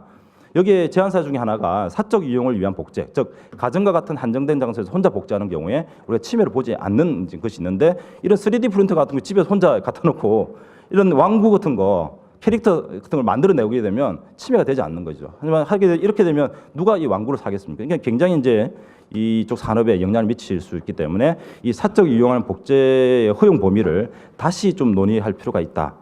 그리고 아니면 우리가 복사기 같은 경우에는 이제 예외를 빼고 있는데 복사기 한 대당 보상금이 이렇게 저작권 보상금이 부여되어 있습니다. 그래서 이런 보상금을 주는 방식의 어떤 접근 방법도 가능하다 이렇게 말씀을 드릴 수 있고요. 그 해결 방법으로 또 하나가 이제 이 3D 프린팅 설계 도면을 보호하기 위해서 결국은 특정 프린터에만 적용되는 이 도면, 이 3D 파일을 작동하게 하고 거기다가 이제 뭐 DRM 기술을 이제 적용하는 방식이 있는데, 이거는 과거에 여러분 그 유사한 사건이 하나 있었습니다. SK텔레콤에서 이제 SK텔레콤은 이제 MP3 모바일 폰도 가지고 있고 또 멜론 음악 사이트도 가지고 있었습니다. 근데 이 MP3 폰을 가지고 있는 경우에 멜론에서 다운받은 이 음악만 쓸 수 있도록 했거든요. 근데 소비자들이 그런 경우에 이제 이 공정거래 이슈가 있었습니다. 이제 소비자 이익을 너무 침해한다. 이렇게 했을 때 공정거래가 어떤 침해는 아니다라고 했지만, 위반은 아니다고 했지만 나중에는 다 풀어버렸습니다. 왜냐하면 소비자 너무 불편한 거예요. 이 음악도 듣고 싶고 저 음악도 듣고 싶고 해서 다른 사이트에서 이제 합법적으로 사온 것도 이게 듣고 싶은데 여기 DRM이 적혀 있어가지고 멜론에서 가져오는 음악만 들을 수 있도록 이렇게 되어 있으니까 굉장히 조금 이제 결국 호환 문제가 있어가지고 이제 소비자 불편을 야기해서 결국 다 풀어버린 그런 사례가 있었습니다. 그리고 이 접근 방법도 조금은 제가 보는 한계가 있는 것이 아니냐 이런 생각을 해봅니다. 시간이 좀 제한되어 있어 몇 가지 이슈들만 정리해서 발표를 마치도록 하겠습니다. 이상입니다. 예, 교수님. 교수님께서 해결책을 주실 줄 알았더니만 더 머리만 아프게 만들어 주신 것 같습니다. 앞으로 해야 될 일이 굉장히 많은 것 같은데요. 그리고 참 저 중간에 잠깐 말씀을 드리면은 우리 조금 늦게 도착하셨습니다만 국회 산업통상자원위원회 소속의 인천 계양갑의 민주당 유동수 의원님께서 참석해 주셨습니다. 의원님 혹시 가능하시면 잠깐 인사 말씀 하시죠. 네, 인사 말씀 생략하시겠다 그러시니까요. 그럼 바로 이어서 정책 토론을 진행하도록 하겠습니다. 토론은 한국지식재산연구원의 최혜지 변호사님하고 테크노의 구태현 변호사님께서 해주시기로 되어 있으신데요. 이 구태현 변호사님께서 토론문을 굉장히 많이 준비를 하셔서 발표를 먼저 좀 해주시겠다 그러십니다. 그래서 구태현 변호사님께서 간단하게 발표를 해주시면 돼요. 예. 여기서. 예, 앉아서 하셔도 될 것 같아요. 예, 그래서 구태현 변호사님께서 토론문을 준비를 해주셨으니까요. 화면으로 간단하게라도 발제를 먼저 해주시겠습니다. 네, 저 화면 보시기보다 가까운 책자 보시는 게 더 편할 것 같아서 여기 구조상이요. 여기서 양해해 주신다면 하도록 하겠습니다. 저 32페이지입니다. 네, 32페이지 제가 토론 준비한 것은 오늘 이제 발제해 주신 손승우 교수님에 대해서 주로 토론을 할 예정이고요. 하지만 그 전에 꼭 좀 드리고 싶은 말씀이 있어서 그걸 이제 여러 페이지로 준비해 왔습니다만 시간상 간단히만 말씀드리겠습니다. 지금 지식재산 강국을 위해서 또 차세대 지식재산 강국을 위해서는 잘 아시는 이제 주변 환경의 변화에 대해서 규제적으로 좀 분석을 해서 대응할 필요가 있을 것 같은데요. 33페이지에 저는 디지털 경제로 급선회하고 있어서 이 디지털 마켓에 맞는 디지털 규제로 변신을 해야 된다라는 게 우선입니다. 왜냐하면 지식재산이 양산이 돼야 그걸 보호하든 말든 할 것 아니겠습니까? 예를 들어 뭐 산업기술이 발달하지 않았는데 산업재산권이 생길 수가 없는 거잖아요. 근데 지금 우리는 이 전통과 혁신 사이에서 법률 전쟁을 사회 전반적으로 펼치고 있고요. 국회가 거기서 어떤 입장을 취하느냐가 굉장히 중요합니다. 국회가 전통시장을 일방적으로만 지지한다면 신지식재산은 나오지 않을 것이에요. 법률로 가능하게 해주는 전향적이면서도 혁신가가 전통과 함께 상생할 수 있는 그런 법률 제도 개혁이 필요합니다. 34페이지에 말씀드리는데요. 신기술이 출현하지만 부처 간 사이에서 규제가 디지털화되지 못하는 바람에 해당 스타트업은 2년에서 3년간 정부 부처의 문턱만 돌아다니면서 좌절하는 일이 아직도 비일비재합니다. 이런데 무슨 신지식재산이 나오겠습니까? 그건 해외의 이야기입니다. 중국 정부는 어떻게 하냐면요. 자국 기업엔 규제 안 만들고 외부에는 규제 울타리를 쳐서 진입 장벽을 칩니다. 우리가 7, 80년대 했던 방식입니다. 우리 이제 그렇게 못하죠. 왜냐하면 WTO 회원국이고요. FTA 체결해 놨습니다. 이런 식으로 하다가는 잘 아시는 투자자 소송 ISD에 몇 조 원을 물어주게 될 겁니다. 우리는 이렇게 할 수 없습니다. 그래서 그렇게 한 중국의 기술 기업 육성의 결과는 35페이지에 있는 단 한 장의 사진에 잘 나타나 있습니다. 시진핑 주석이 재작년 9월 달에 미국에 날아가서 오바마 전 대통령과 회담을 한 후에 시애틀로 다시 날아와서 기업인들과 나란히 서서 사진을 찍었는데요. 이게 제8차 미중 인터넷 산업 포럼입니다. 보시면 여기 참석한 CEO에 속한 기업의 시가총액의 합계가 3,200조이고요. 첫 번째 줄에 9개 기업만 2,000조입니다. 근데 그 안에는 벌써 동그란 원으로 중국 기업 3개가 있고요. JD.com, 알리바바, 텐센트. 두 번째 줄은 반 이상이 중국 기업입니다. 세 번째 줄은 거의 전부 중국 기업입니다. 이렇게 바로 옆에서 하고 있는 동안 우리는 별로 본질적인 변화를 이뤄내지 못하고 있고요. 알리바바 그룹은 그냥 이름만 알리바바가 아니라 은산 복합 플랫폼으로 성장했습니다. 우리나라는 불가능한 은산 분리가 아니라 은산 복합 플랫폼이 되어 있습니다. 우리는 은행법이 아직도 개정이 안 되고 있죠. 이런 게 가능해져야 무슨 신지식재산이 만들어질 거 아니겠습니까? 그런 게 좀 안타깝고요. 36페이지에 디지털 경제는 온라인과 오프라인이 융합돼서 디지털 경제라는 새로운 시장을 형성하고 있는데 규제가 제자리다. 예를 들면 택시 산업이 우리 소득 줄어들고 일자리 잃으니까 우버 막아달라 할 때 정부는 어떤 입장을 취해야 됩니까? 그냥 택시 산업을 지지했습니다. 그리고 우버를 금지했습니다. 국회에서 법을 바로 개정해 주셨습니다. 그것이 과연 우리의 미래입니까? 뭔가 다른 방향은 정해야 되는 거죠. 그래서 기술 발전을 맞는 전통 규제가 현재는 중복 적용되고 있고요. 37페이지 위에 저는 이렇게 세 가지 축으로 분석을 했는데 개인정보 규제, 전통산업 규제, 온라인 규제가 혁신 산업에는 중복적으로 적용되고 있다. 그러니 여기서 새로운 지식재산이 나오지 않는 것은 당연하죠. 그래서 신기술이 싹틀 수 있는 주요 정책에 저는 이제 디지털 경제형으로 규제 패러다임이 혁신돼야 되고 글로벌 스탠다드에 맞는 규범이 확립돼야 되고 사전에 규제를 정부가 친절하게 먼저 점검을 해주고 아니면 규제를 포기하고 규제가 도입되거나 개정될 때 어떤 영향평가 제도가 있어야 되고 무엇보다도 규제가 양산이 되지 않아야 됩니다. 있는 규제만 우리는 보고 있는데요. 없는 규제가 나날이 새로 생기고 있습니다. 국회와 정부에서. 마지막으로 38페이지에 이제 주제 발표에 대해서 좀 집중해서 토론을 드리면 이제 손 교수님은 인공지능에 대해서 제한적인 보호 방안을 말씀하셨는데요. 원칙적으로 찬성합니다. 근데 인공지능을 소유한 국가와 기업으로의 부의 강한 쏠림 현상이 발생할 것입니다. 왜냐하면 알파고와 이세돌 구단의 대국에서 보셨듯이 속수무책입니다. 바둑에서 쓰는 속수무책이라는 말이 여기도 그대로 적용되는데요. 이건 국제적인 문제도 야기해야 될 것이고요. 조만간 유엔에서도 심각한 문제가 될 것입니다. 이제 양극화 현상이 글로벌하게도 더 심해지고 국가 내에서도 심해진다는 거죠. 그래서 저는 어떤 제도적인 개편보다는 좀 조세적인 접근, 결국은 이제 우리가 부의 평등이 복지 정책의 핵심 아니겠습니까? 그래서 인공지능을 통한 창작에는 어떤 중과세를 함으로써 경제적 평등을 도모하는 방법도 있을 것 같다. 어떤 입법적인 해결을 하는 게 좀 기술이 어떻게 발전할지 모르는데 그 발전을 혹시 제한할 수 있기 때문에 조금 지켜볼 단계가 아니냐에 대해서 손 교수님의 의견을 좀 여쭤보고 싶고요. 그래서 빌 게이츠가 최근에 로봇의 이야기를 한 게 아닌가 싶습니다. 너무 빨리 얘기해서 아무도 호응을 하지 않았는데 제 생각은 그렇습니다. 두 번째, 저작권 보호를 위한 사적 복제 완화에 대해서는 발제자의 지적대로 강하게 저작권 보호를 하면 소비자의 강한 불편을 초래합니다. 이용은 편리하게 하면서 경제 정의를 실천하는 정책적 결단으로 해결해야 하지 않는가 싶고요. 지재권법을 개정하는 것도 역시 합리적으로 안착되어 있는 룰의 변경이 혹시나 부작용을 가져오고 오히려 지식재산 양산을 막지 않을까 하는 걱정이 좀 있어서 결국 저는 이 문제도 좀 조세 정의로 풀어야 하지 않을까 그런 생각이 있습니다. 예를 들면 이유는 3D 도면의 유통을 기술적으로 막기가 어렵습니다. 아시지만 소리바다의 불법 음원 등등 다 막아내지 못했어요. 웹하드 아무리 경찰이 단속해도 어둠의 경로로 유통되는 거, 토렌트 이런 기술로 유통되는 막을 수가 없죠.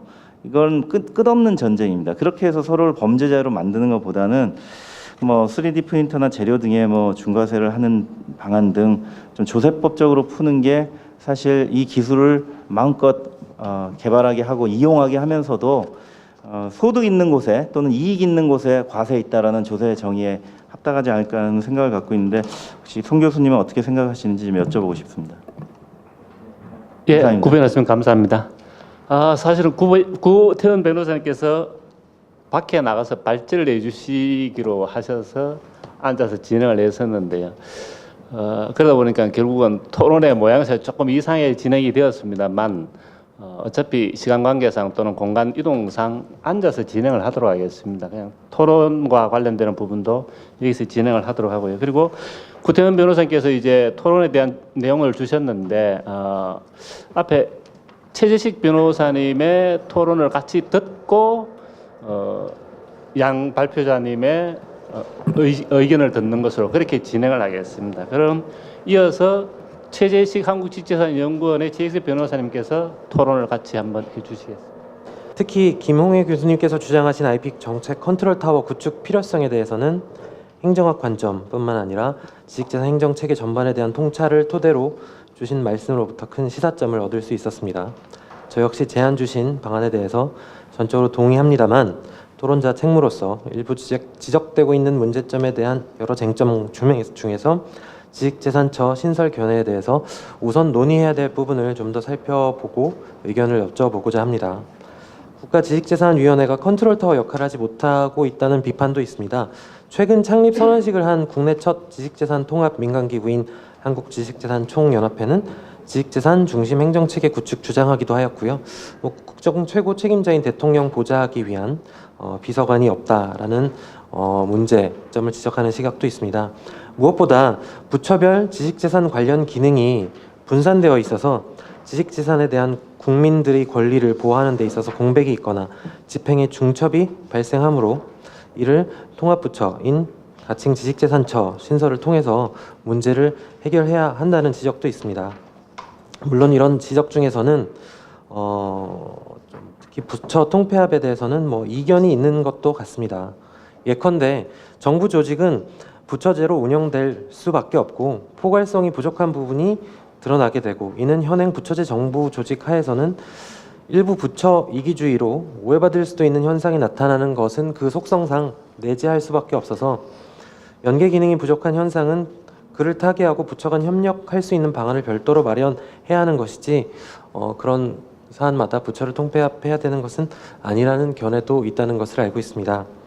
다만 이러한 강론들이 나오는 것, 부처 개편에 대한 논의가 강론으로 들어갈수록 다양한 의견들이 나오고 이견이 발생할 수 있기 때문에 결국 다시 원칙으로 돌아가서 융복합 신기술 혁신 촉진되고 있는 지금 단계에서 총론에 있어서 가칭 지식재산처 신설이라는 부처 개편 필요성이 있는지에 대한 것을 확인해보고 그 확인한 결론을 토대로 강론으로 들어가야 하지 않을까라고 생각을 합니다. 현재 지식재산권 관련 정책 기능이 부처별로 산재된 상황에서 기능 중심보다는 기구 중심의 획일적 행정, 수요자 중심보다는 공급자 중심 행정을 초래할 가능성이 있기 때문에 융합 신기술이 혁신적으로 개발되고 있고 환경이 변화하고 있는 이런 상황에 기민하게 대처하지 못하는 그런 우리나라 지식재산 행정체계 문제점이 과연 개편을 해야 되는 것인지 아니면 용인 가능한 수준인지에 대한 판단을 좀 내리고 진행을 해야 될 것 같습니다. 가까운 과거에 MP3 관련 기술 혁신 그리고 인터넷 기술이 폭발적으로 증가하고 보급 확산됨에 따라서 음질 저하 없이 CD 원본 가까운 수준의 음원이 빠른 시간에 다량으로 이렇게 저작권 침해가 발생할 수 있는 상황이 기술 및 환경 변화에 따라 도래하게 됐고 저작권 보호 위한 법제도, 그러니까 기술 혁신이 저작권 보호라는 법제도 변화를 일으키는 상황을 겪었던 적이 있습니다. 기술과 과연 저작권 이렇게 부처별로 분산해 놓아야 할 것인지에 대한 생각을 해보아야 된다는 거죠. 앞서 김 교수님과 송 교수님께서도 말씀을 해주셨습니다만 AI 기술, 빅데이터 기술 혁신이 일어났을 때 데이터베이스를 저작권으로 보호할 것 같아 보이는 현재 과연 우리나라는 잘 대응을 해 나갈 수 있을 것인지 의문이 듭니다.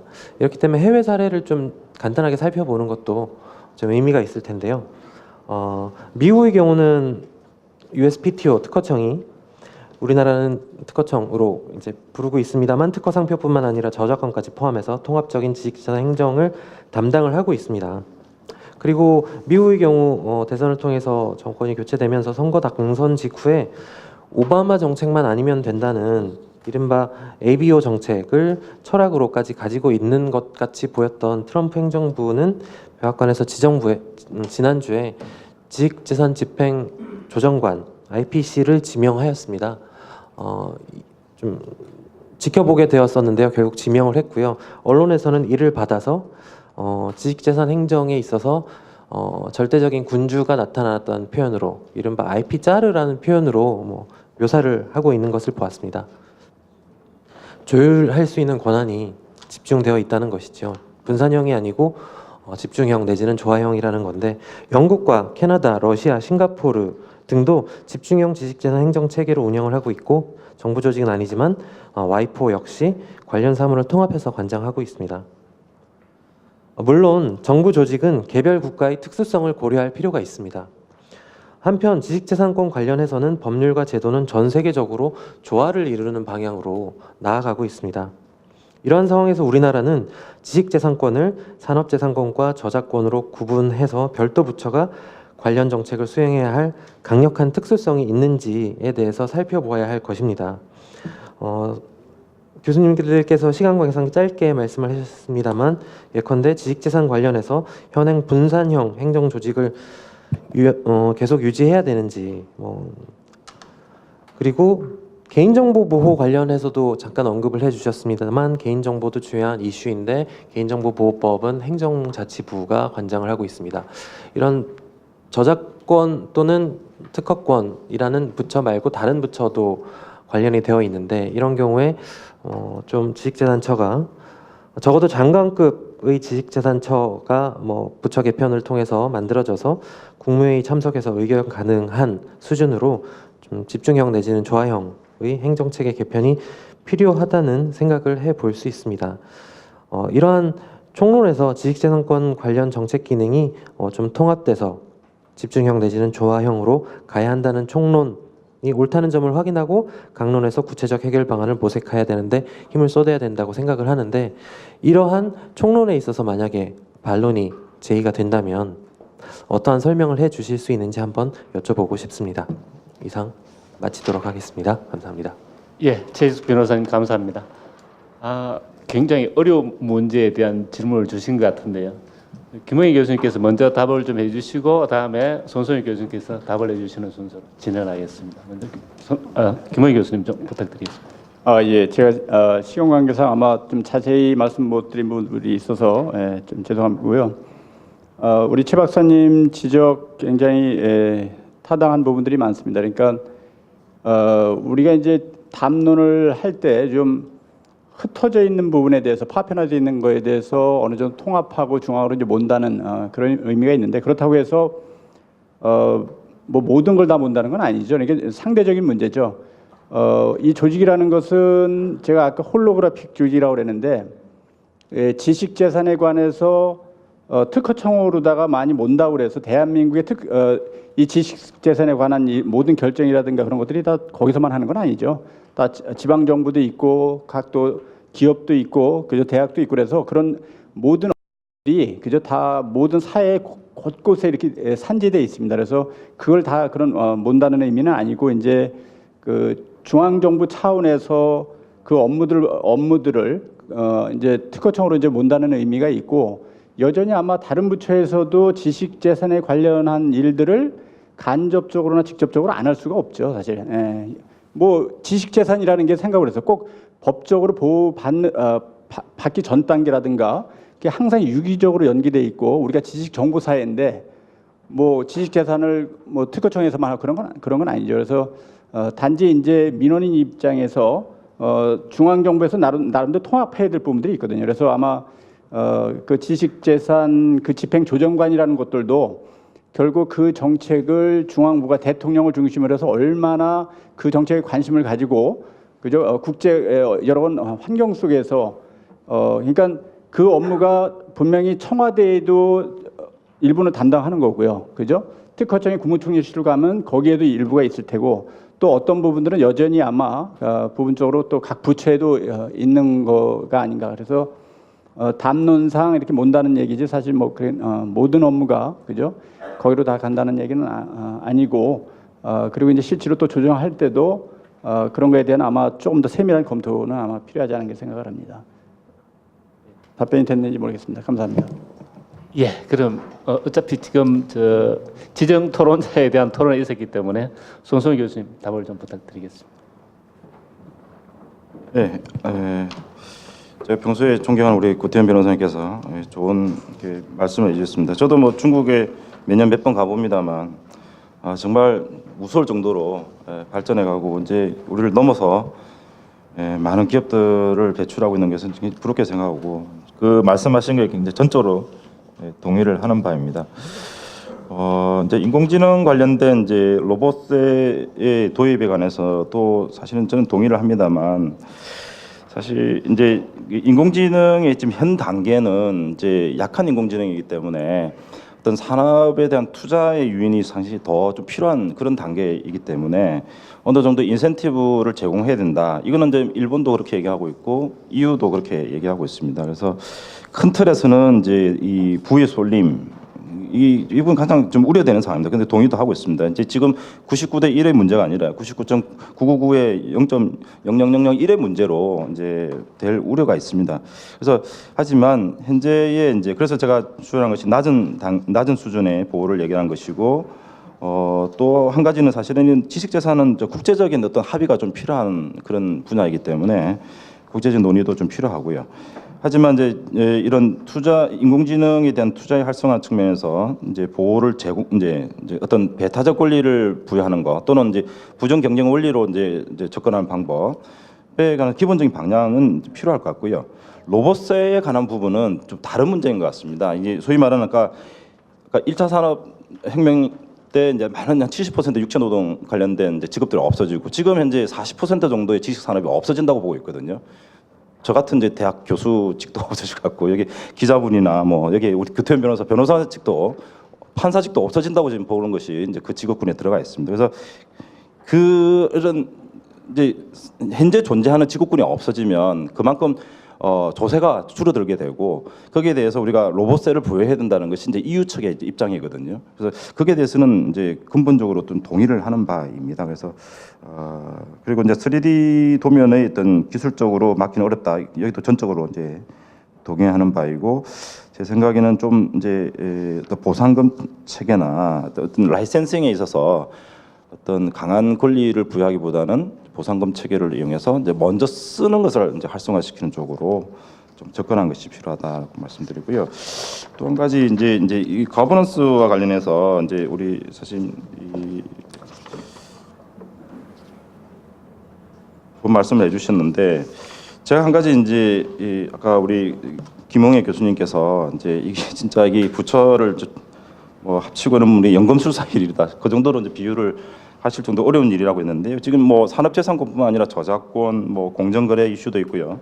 유전자원의 신품종이나 뭐 기술보호만 해도 이게 뭐 산업부도 연계 있고 중소기업도 연계 있고 최근에는 이제 방산 쪽에 방사청도 관련돼 있고 여러 법안들이 이렇게 존재하고 있습니다. 최근에는 뭐 기후 변화 쪽에서도 기후 기술의 이전, 새로운 신산업에 대한 접근 필요한데 우리 정부는 아직 그 대처가 상당히 좀 미흡한 상태이고 뭐 그런 상태입니다. 근데 정말 이게 어려운 것이요. 이제 특히 이제 이 문화예술 쪽 같은 경우에 이제 통합될 경우에 이제 자칫 그들의 어떤 특수성 또는 정말 강한 반발들이 있습니다. 예.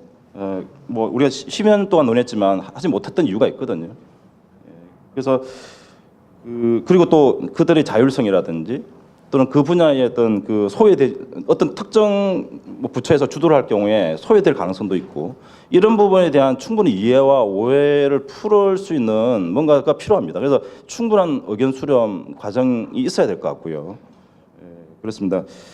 뭐 큰 틀에서는 이제 우리 지식재산 산업이 이제 커지고 어떤 국가의 근간이 되기 때문에 그런 거버넌스의 변화는 필요하다고 봅니다만 아주 좀 디테일하게 좀 접근할 필요가 있다 이렇게 말씀드리고 있습니다.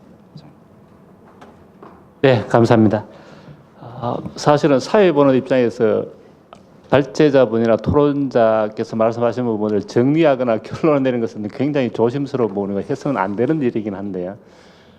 지금 이제 결국은 앞에서 발제를 해주신 분들이나 토론을 해주신 분들의 주 내용이 결국은 지식재산 천하, 지식재산 비서관 제도의 신설이 가능할 것이냐 또는 분산이나 통합을 논했을 때 어느 게 맞느냐 하는 이야기인 것 같고요. 그리고 조금 더 나아가서 국가지식재산위원회가 현재는 크게 하는 역할들이 그렇게 많지 않다. 그래서 권한을 강화할 필요가 있지 않느냐 했을 때 그 부분들을 조금 디테일하게 검토를 하고 왜 필요한지 그리고 필요한 이유가 무엇인지를 강하게 어필을 하면서 뭔가 주장이 돼야 되지 않겠냐는 이야기로 기게 될 것 같고요. 두 번째 부분에 있어서는 4차 산업혁명 시대에 있어서 결국 우리가 어떻게 대응을 해야 되느냐. AI나 빅데이터나 또는 뭐 3D 프린트를 비롯하여 최근에 또 자율주행 자동차라는 이런 부분들이 있습니다만 이런 것과 관련되어서 우리가 저작권이나 특허 쪽으로 어떻게 접근을 해야 되느냐 또는 우리의 보호 방안 또는 그게 산업화되어서 대한민국 경제의 밑거름이 되기 위해서는 우리가 어떤 노력들을 해야 되느냐 하는 것으로 귀결이 될 것 같습니다. 그래서 그런 부분들을 조금 유념해 두시고 플로에 계신 분들께서 혹시 질의가 있으시면 질의를 받도록 하겠습니다. 그래서 너무 주제를 넓히지는 마시고요. 너무 넓히시면은 발제자분들께서 사실은 답변 드리기가 굉장히 곤란하실 부분들이 있을 수 있기 때문에 그래서 플로에 계신 분들께서 혹시 의견이나 또는 정책 제안이 있으시면 말씀을 듣도록 하겠습니다.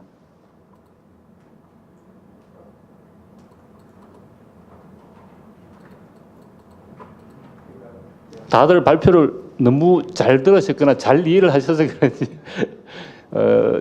지금 질의가 없으신 것 같은데 예 그래서 김영희 교수님께서 조금 부연 설명을 한 번 더 해주시겠다 그러시니까요. 김영희 교수님 조금 더 설명을 부탁드리겠습니다. 제가 아마 이제 가버넌스 구조 대안을 할 때 기존에 아마 여러 가지 논의된 대안들이 여러 가지가 있었던 걸로 알고 있습니다. 그런데 제가 오늘 전략적으로 여러 가지 대안을 하는 것보다 그냥 하나의 대안으로 해서 좀 소통을 좀 더 쉽게 하고자 그런 의도가 있었는데 사실은 지금 이제 지금 정부에서 아마 논의되는 방식 중에는 다양한 방식들이 있는데 아마 또 하나의 조금 다른 방식은 총리실로 이관하는 게 아니라 그냥 기능적으로만 특허청으로 좀 몰아도 되지 않느냐 그런 얘기들이 있습니다. 그래서 그 부분은 한번 총리실로 갈 거냐 아니면 그냥 지금 특허청에서 문체부라든가 그죠? 아니면 농수산부의 업무를 이쪽으로 한번 모는 정도로다가 하는 것도 가능하지 않는가 그런 얘기들이 있습니다. 어차피 아마 청와대에 그 조정관실을 한다라면 또 거기에서 굉장히 여러 가지 또 조정 기능 그것도 또 위원회에서 그런 역할을 할 수 있기 때문에 아마 그것도 하나의 대안이 될 수 있지 않을까 생각을 해봅니다. 예, 교수님께서 국가지식재산위원회의 위치나 위상에 대한 부분을 잠깐 첨언을 해주신 것 같습니다. 플로에 계신 분들 중에 혹시 정책 제안이나 다른 의견 또는 질문이 있으시면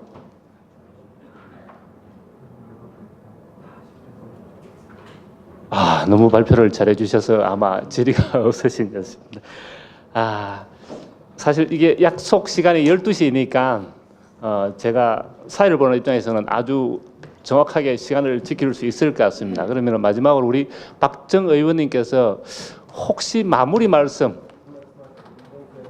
유동수 의원님 네. 어쨌든 우리나라가 그 GDP 대비 R&D 코스트가 세계 1위고 그럼에도 불구하고 그 성과물에 있어서 굉장히 그 투자 대비 아웃풋이 질적인 면에서 그렇게 썩 좋은 성과를 내지 못한다고 봅니다. 그런 측면에서 이 지식재산권 보호를 어떻게 할 것이냐 또 어떤 방향으로 갈 것인가 그게 굉장히 중요하다고 생각을 합니다. 그러니까 지금 각 부처에 산재돼서 전체적인 컨트롤러나 방향성을 제시하지 않고 그냥 예산이 좀 낭비되는 그리고 그 예산 R&D 코스트들이 시혜적으로 각 부처별로 그냥 뿌려지는 그런 점이 좀 있다고 봅니다. 그래서 차제에 이런 여러 부처에 산재되는 IP들을 뭐 특허나 지식재산권들이 하나의 컨트롤러로 모여서 그 지식 연구, 지식 재산의 방향성도 좀 제시할 수 있을지 않을까 이런 생각이 듭니다.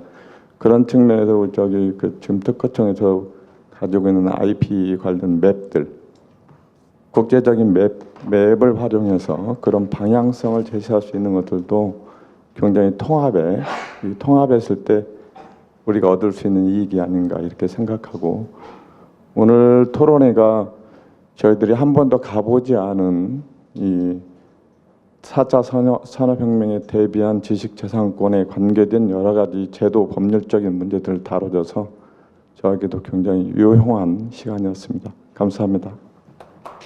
예. 유동수 의원님 감사합니다. 예. 그럼 이어서 박정 의원님께서 예.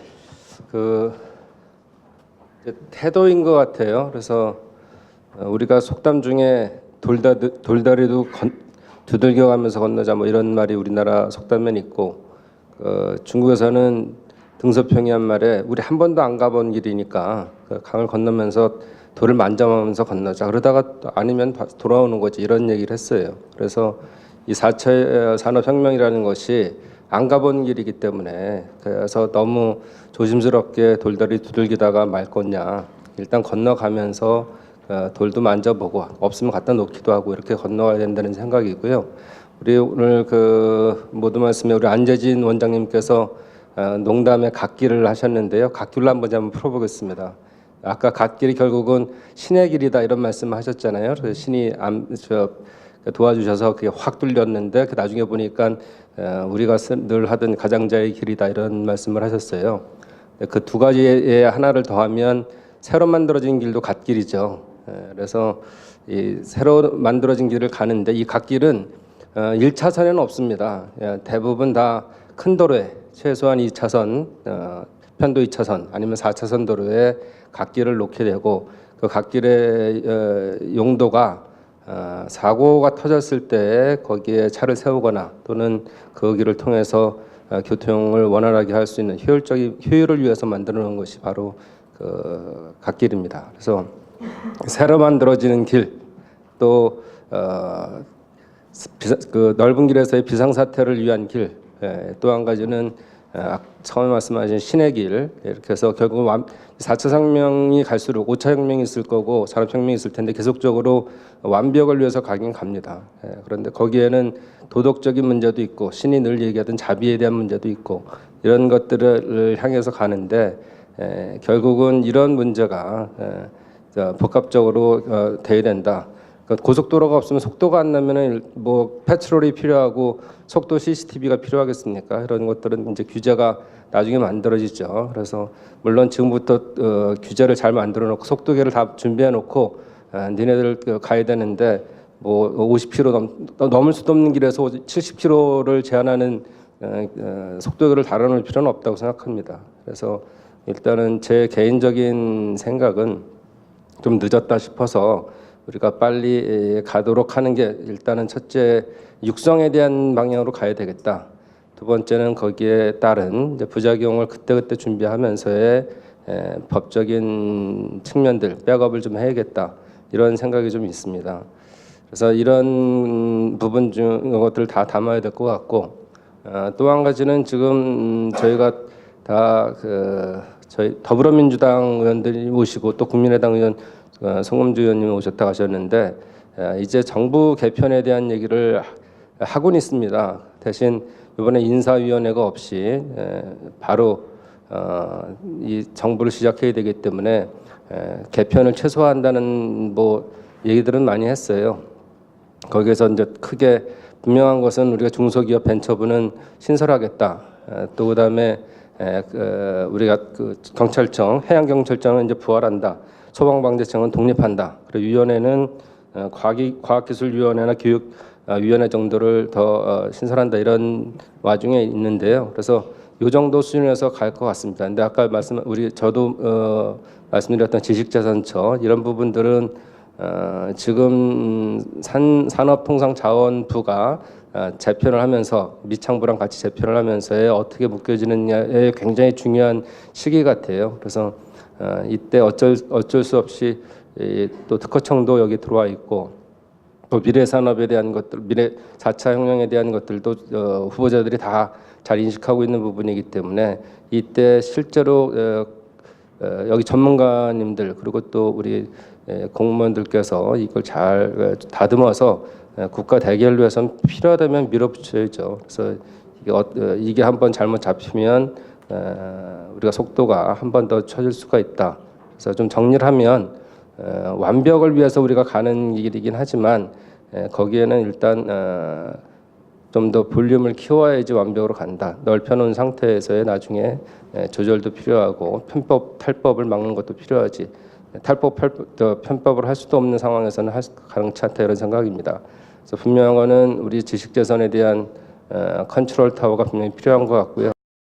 또 거기에 대한 이제 막 시작됐기 때문에 많은 이제 교육적인 백업도 좀 부족하고 또 전문가들도 실제적으로 부족합니다. 그래서 또 인정할 거 인정해야 되니까 이 지식산업 분야에서의 선진국들이 분명히 있기 때문에 거기에 대한 제도들 또 그동안에 했던 시행착오들 이런 것들을 빨리빨리 연구해서 우리가 좋은 시스템을 만들어내는 게 중요하지 않을까 생각합니다. 그런 의미에서 오늘 뜻깊은 프로그램이었다고 생각합니다. 감사합니다. 네, 박정호 의원님 감사합니다. 사실 지식재산과 관련되어서 국회에서 이렇게 토론을 하거나 논의를 하는 것이 그렇게 많은 일은 아닌 것 같습니다. 그런데 이런 자리를 지식재산 관련되어서 정책을 논의할 수 있는 자리를 만들어 주신 우리 박정호 의원님께 다시 한번 박수 부탁드립니다. 감사합니다.